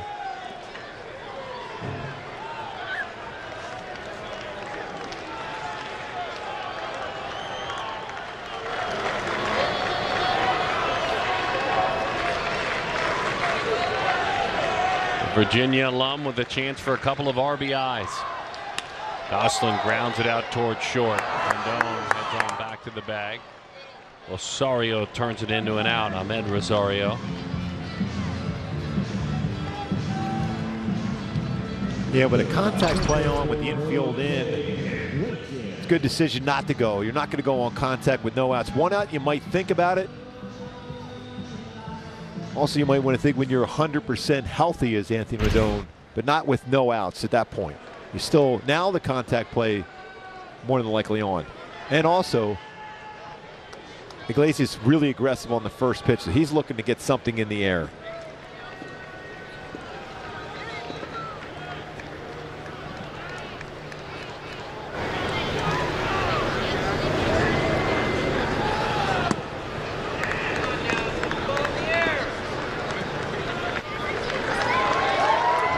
The count.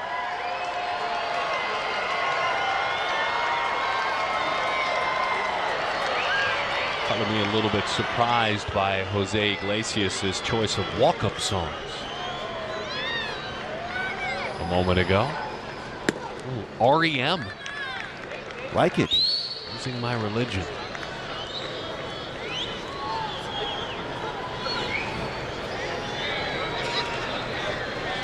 Last week, that was a big Gooby Tuesday topic of conversation. Walk-up songs. The 2-0. 2-1 the count.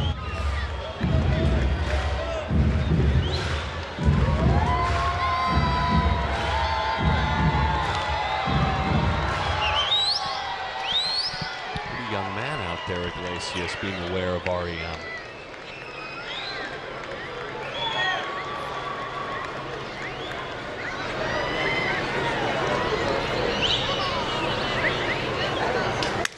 Broke his bat out to third. They'll look him back again.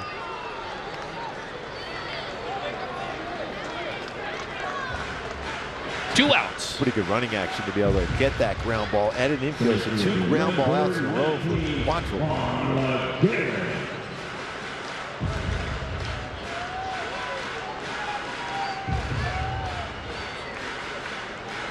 The hardest out to get it when that spot is like the second, third, no outs. You're trying to get through, you get 2 quick ground ball outs. You kind of lose a little focus. That's why Lagar's got to be ready first pitch.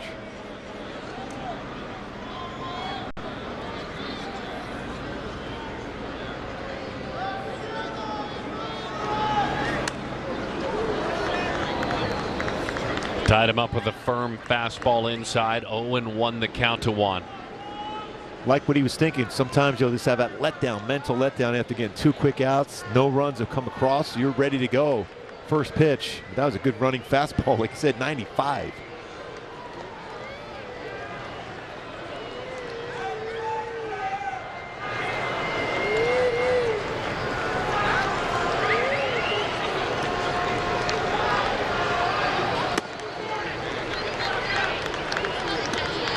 Lagares moved from left field to center, and just a reminder, if you're maybe settling in for the night, watching for a bit, Mike Trout leaving the game with a right calf strain early in this contest, undergoing further testing tomorrow.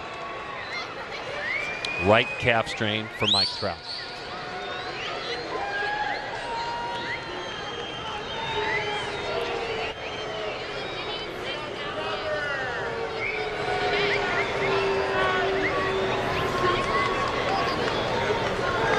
One and one the count on Lagares. Those runners still at second and third. Bouncing ball ranging to his left. Boy, it flattened out. He made a nice play on it, Rosario did. A couple of runners are stranded. Back to the business of counting down outs.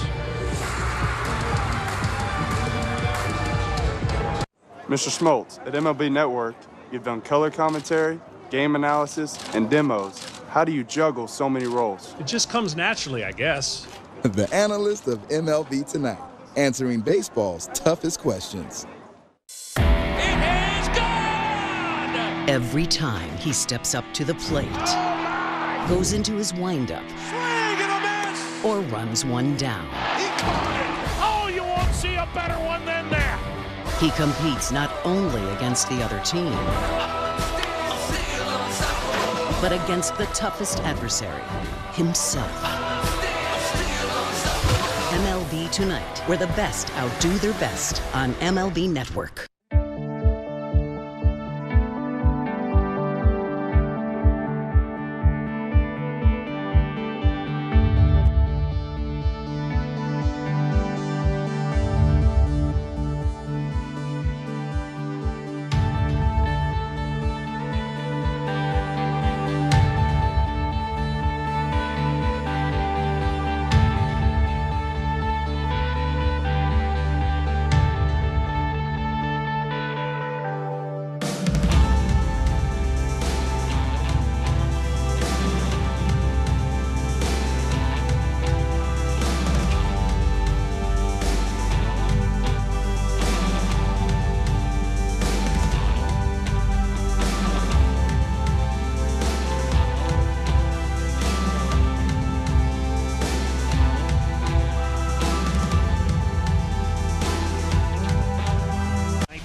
Old Yankee Stadium, David Wells, the 15th perfect game in Major League Baseball history, the second in team history, the first regular season game, perfect game, of course, the other dating back to 1956 when Don Larson spun the perfecto. David Wells, same high school, by the way, as a graduate as Larson, Point Loma High School in San Diego, California. This date, 1998. Boomer. 0-1 the count. One of the most fun guys to be around, David Wells.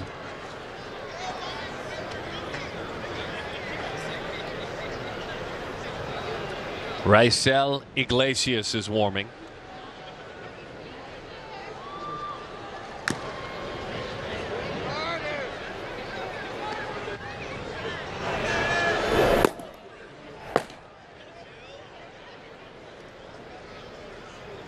Double barrel action as the Indians bullpen's active as well. Nick Whitgren is warming.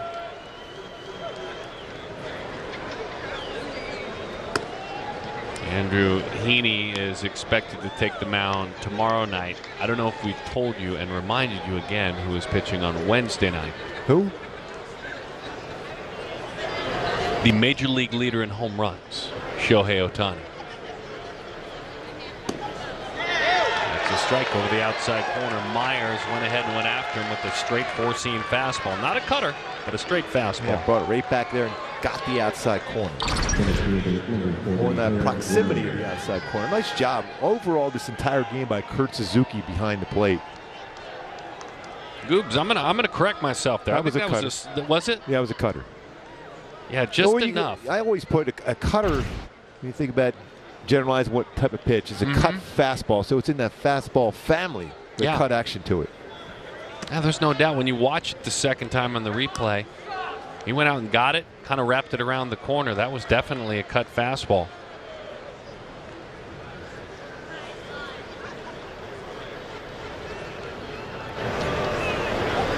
Want to know the count to Harold Ramirez as that one misses outside. Yeah, he muscled up on the cut fastball on that one. We also need to remind you, you need to make time, and if you need to move around that dentist appointment or anything, that haircut you have going on Wednesday. That game's at 5 o'clock. We'll be on the air at 4:30. Smoked to center field. Lagares tracking it, and it disappears.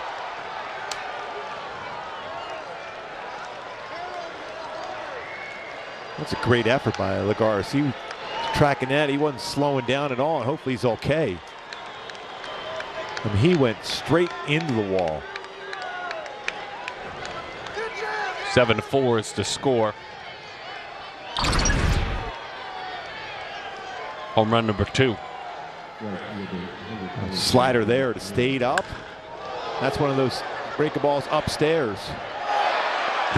Oh, straight into the wall. Looked like Lagares was going to try to time the leap in there, but it went right into it.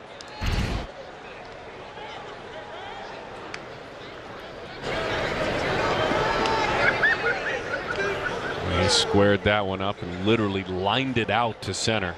As Josh Naylor takes a slider over the outside corner for a strike. Just like that, Cleveland right back in there. Just a 3-run deficit. That second and third, no outs. And Quantrill made some really good pitches to get 3 ground ball outs to keep the Halos from scoring any more runs.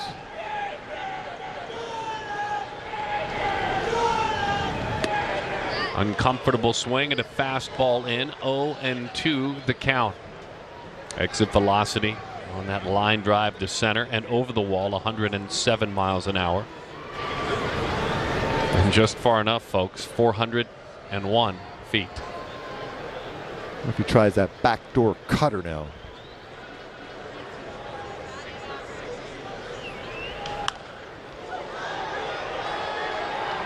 Turned that one loose. That was the four-seamer. What do we have there? Fastball, he can get up and touch 95. The cutter's 2 or 3 miles an hour slower. Anywhere between 90, 92, and the slider is going to be 84 to 87 range. Occasionally he'll touch 96 with his fastball if it's above the strike zone.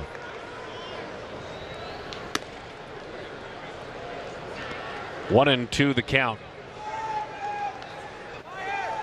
Sometimes I marvel that Myers is able to get that cutter to come back and catch the outside corner, because you really have to get that, have that wrist set up and be on top of the baseball to be able to do that.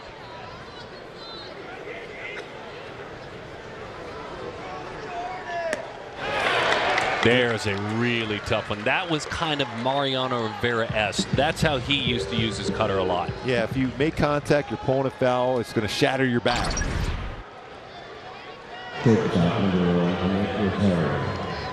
Try to cutter backdoor and then a cutter on the inside corner.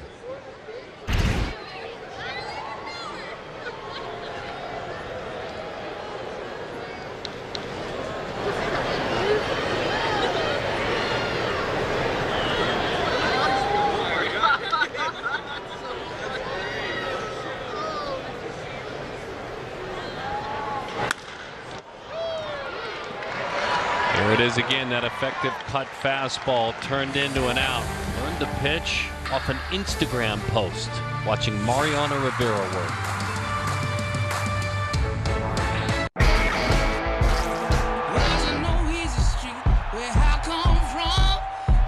Liner, and it falls in. And that's a strikeout. To the warning track, it's out of here. He struck him out swinging, and he lines one.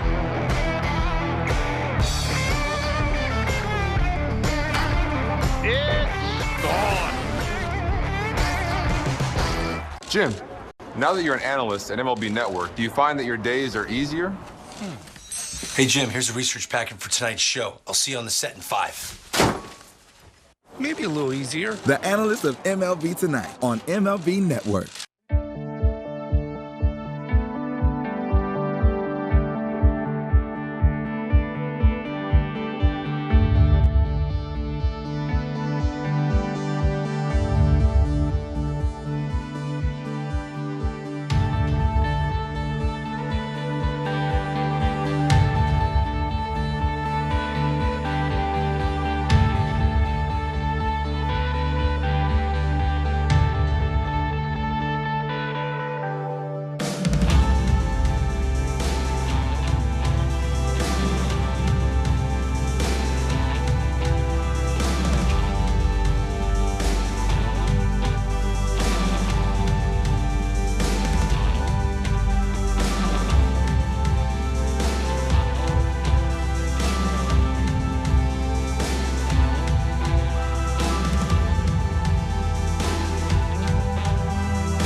Pitched tomorrow. Heen Dog's on the hill tomorrow. Of course he is. Shohei Ohtani will go 5 o'clock again. If I've said it once, I've said it 1,000 times. Kids out there, move things around. Shohei Ohtani. If you join us at 6:30, you're going to be sad. Yeah. So Show 5 knows. o'clock, 4:30, get started. Show knows the mound. Like Mark Trumbo texted me a couple minutes ago about Shohei's home run on that high fastball, because he knows a little bit about crushing a high fastball. He goes, incredible to do that against a lefty at 94 miles an hour. Pretty good praise for Mark Trumbo, who knew how to crush a high fastball a long, long way. Saw Shohei Ohtani do the same. Nick Wickren takes the rock and he rolls. This is another born in SoCal guy from Torrance, California. Went though and played his college baseball in Purdue. Actually grew up majority of his life in the Midwest. From Torrance, Midwest raised. Just shy of 30 years old at the end of this month is when he'll spin into 30. And the fastball is popped foul into the seats it goes. A Marlin for 3 years, an Indian for 3 years to follow. And he's had some pretty good runs. Look, he worked in 2019, Whitgren did, out of the pen 55 times to a 2.81 ERA. He's been a nice reliever. What has been a solid career, 200+ appearances. What makes his engine rev here? What gets him going as far as getting outs? He's got a good slider, like we've said that a number of times today. Fastball is going to be 91, 94 and a changeup, but his slider is where he'll go to quite a bit when he's ahead of the count.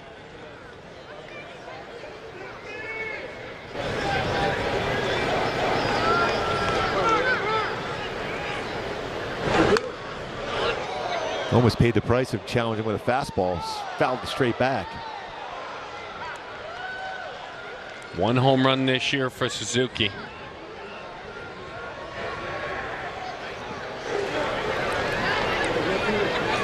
He's got 8 in his career against Cleveland in 77 games.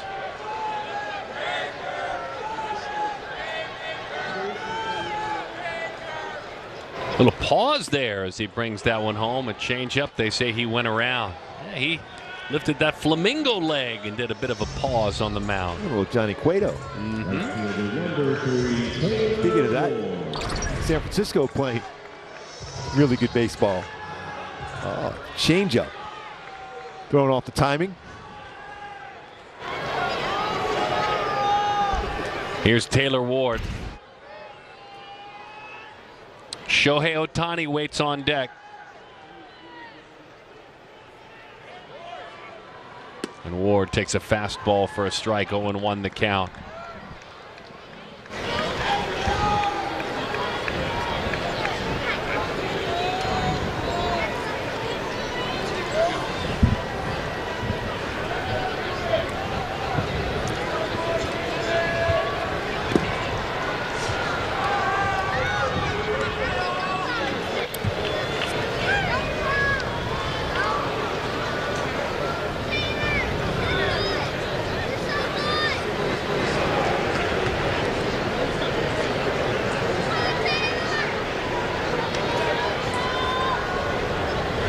One ball, one strike the count.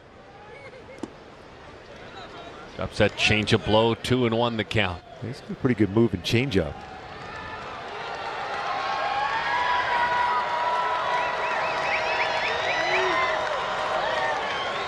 As Ohtani waits, he has moved past Ronald Acuna, Mitch Haniger, and Aaron Judge for the Major League home run lead. They all have 12. Shohei with 13, the 2-1. Lined, center field, well struck, run down. Nice first step there by Ramirez. Arco, top tier play. Home run number 13. Mark Trumbo even talking about it. Yeah, that's 94 upstairs. It's above the letters. Brings his hands up, way out, right center. Mark Trumbo appreciating those hands quick upstairs, and the lumberjack swing from Shohei.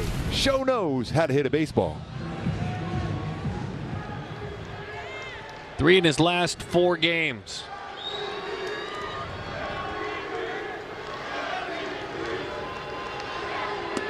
Takes a fastball right at the knees. 0-1 the count as he hears some chants of MVP down below. J.J. Watt still watching? C.C. Sabathia watching him?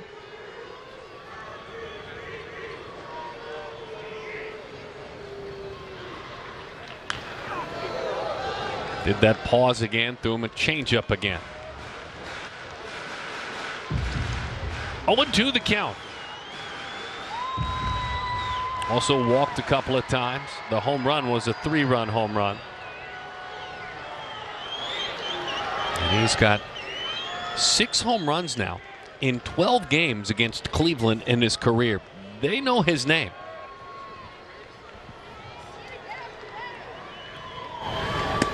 Fastball outside corner, strike 3. Back to the business of getting outs out of the bullpen. 3 outs, and the Halos are victorious.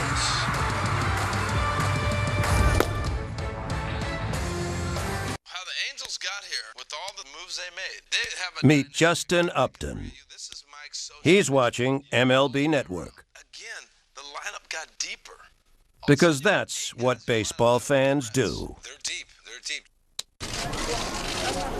Hey, Al, I'm just wondering, during the demo on MLB Tonight, what was that meatball you threw? Meatball? I think you're misunderstanding. That was a hitting demonstration, and that's what I was supposed to do. Oh, he got home, baby.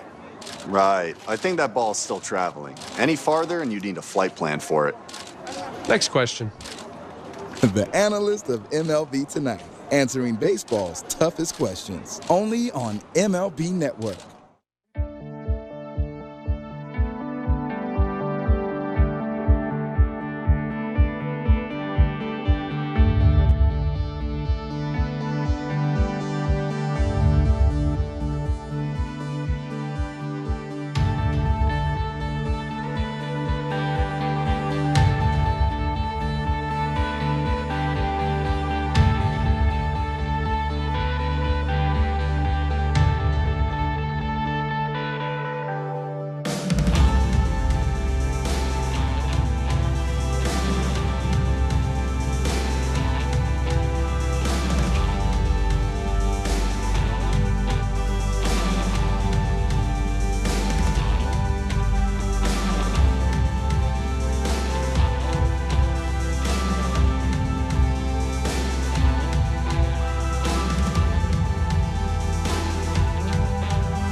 To you see some quick hands turning on some fastballs on the offensive side. Now turning the ball over to Marcell Iglesias on the mound with Justin Upton moving over to left field.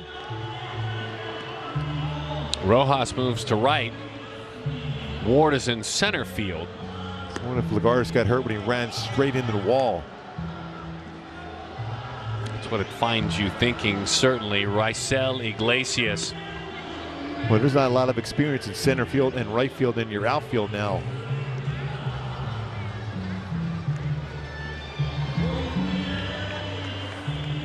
Justin Upton hops off the bench, double checks his scouting report. Taylor Ward doing the same. Yep, study time. Study time, guys. There you go, a couple of steps over. Yu Chang gets the call to pinch hit.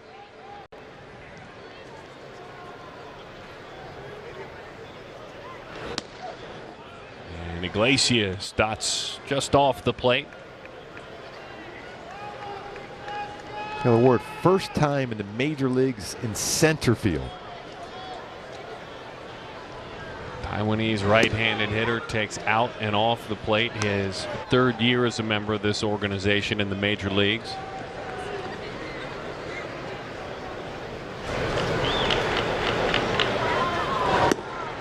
Takes a good fastball. So yesterday, that fun come from behind win for the Angels, and they hung around, tried to give one away, but thank goodness there was a bloop and a blast with a Trout single and an Ohtani home run.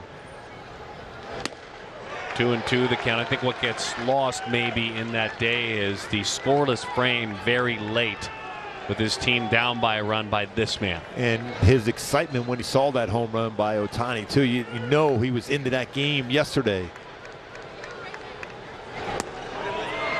Close to get him swing, but does not go. Iglesias last 4 times out has struck out 5, has allowed only 3 hits, and has not allowed a run.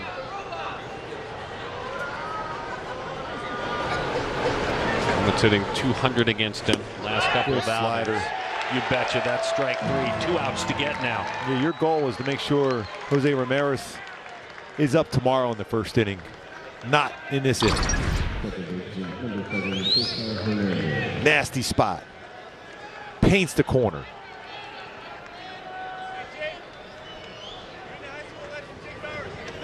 Back to the top of the order, Cesar Hernandez. Homered. Singled. Struck out a couple of times. Rosen with a fastball on the black inside. 0-1 the count.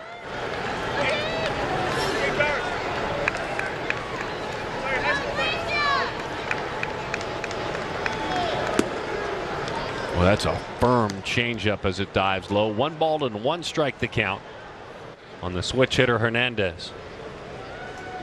His home run came on the first pitch of this game. That one is chopped foul. Another story in this game early. It'll, I'm sure, come back up, and it'll come up when Patrick Sandoval gets another start again. He wanted to pitch deeper in this game. He had the wheels come off a little bit in the 5th inning, wasn't able to, as that one is high. Med Rosario, Rene Rivera both picked up singles, and Sandoval was taken out of the game.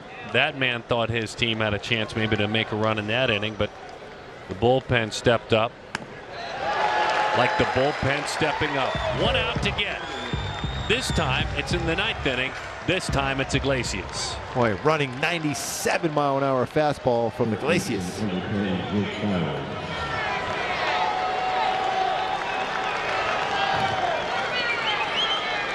May 9th and 10th. These Halos won back-to-back games. They're trying to start a winning streak on the back of that miraculous comeback yesterday in Boston. Jake Bowers, SoCal guy, stands in the way. He takes strike 1.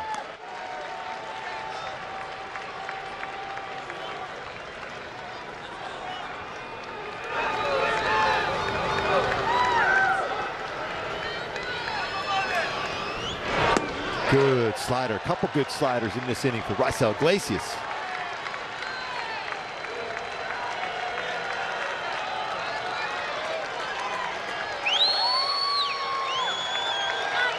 The 0-2. That'll do it. And the halo shines bright tonight. Oh, let it shine. Shohei Ohtani leads this team again. He leads the majors in home runs. The bullpen was very strong with the sprint to the finish line. They all pitched in to help out the early efforts of Patrick Sandoval. The Angels victorious. Boy, Shohei, Walshy doing his job in the bullpen. Raisel Iglesias really threw the ball well there to pick up another save. Well, it's good to see that victory and be able to gain and maintain that momentum from a 9th inning comeback win in Fenway Park yesterday, led by the man Shohei Ohtani. Sho knows how to get the job done swinging the bat. 94-mile-an-hour fastball against a lefty, goes yard, 3-run home run. The difference in this game. Watson, Strickland, Cishek, Claudio, Myers, Iglesias, the men out of the bullpen. And Watson, Cishek, Claudio, Iglesias all scoreless. The big blast that really created some momentum was this one in the 2nd inning. And it's still amazing. How do you bring your hands up on a 94-mile-an-hour fastball as a left-handed batter against a left-handed flamethrower? And Shohei Ohtani continues to amaze everyone around the world. We're going to put Ippei to work tonight. Have a conversation with Shohei Ohtani. Jose Mota about to have that conversation. Jose, my friend, take your time. Take it away. Shohei, how important has been for you and consistency-wise to keep the swing that's driving baseballs out of the ballpark? バッティング調子いいですけど、どうやってその調子を維持してるんでしょうか。毎日同じことをなるべくやって、同じリズムでゲームに入りたいなと思ってます。Yeah, I try to keep the same routine, try to do the exact same thing every single day, and I think that's leading to some consistency. The lines of communication are open between you and Joe Madden. How important has that been for you in order to go out there and play freely? ドン監督と日々コミュニケーションを取って出場機会とか決めてますけど、そこに関してはどうでしょうか、関係性について。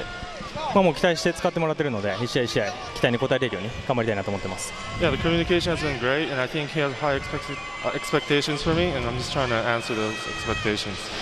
I know you're very close with David Fletcher, the home run, that pitch out of the zone. What was Fletcher's reaction, and maybe some hitting instruction from Fletch? フレッチと仲いいと思うんですけど、高めのホームラン、フレッチスペシャルなんですけど、フレッチの反応はどうでしたか？そうですね、いい反応してたので、もっともっと打てるように頑張りたいなと思います。Yeah, he gave me some good reactions, so maybe I could do it a couple more times and get better reactions out of him. And Shohei, how important has it been for you to have the fans now this season behind you enjoying every single minute? 今年からファンまた入ってきましたけど、どうですか、またファンの前でプレーできるっていうのは。去年とやっぱり全然違いますし、入れば入るほどやっぱり選手頑張れると思うので、もっともっとたくさんの人の前でプレーしたいなと思ってます。Yeah, I mean, it's a completely different ball game with and without fans, and it's much better with fans, and more the merrier. So let's keep it going. Well, and how much are you looking forward to your next start here on Wednesday, Mr. Slugger? 水曜日登板ですけど、そこは楽しみにしてますか？そうですね、楽しみにしてますし、まず明日あるので、昨日も勝ってますし、連勝できるように頑張りたいなと思ってます。Yeah, definitely looking forward to it, but we still got a game tomorrow, and we're starting a little winning streak, so let's try to keep that going. Thank you, arigato, matane. Thank you. Shohei Ohtani gets it done early with a bat, over 430 feet.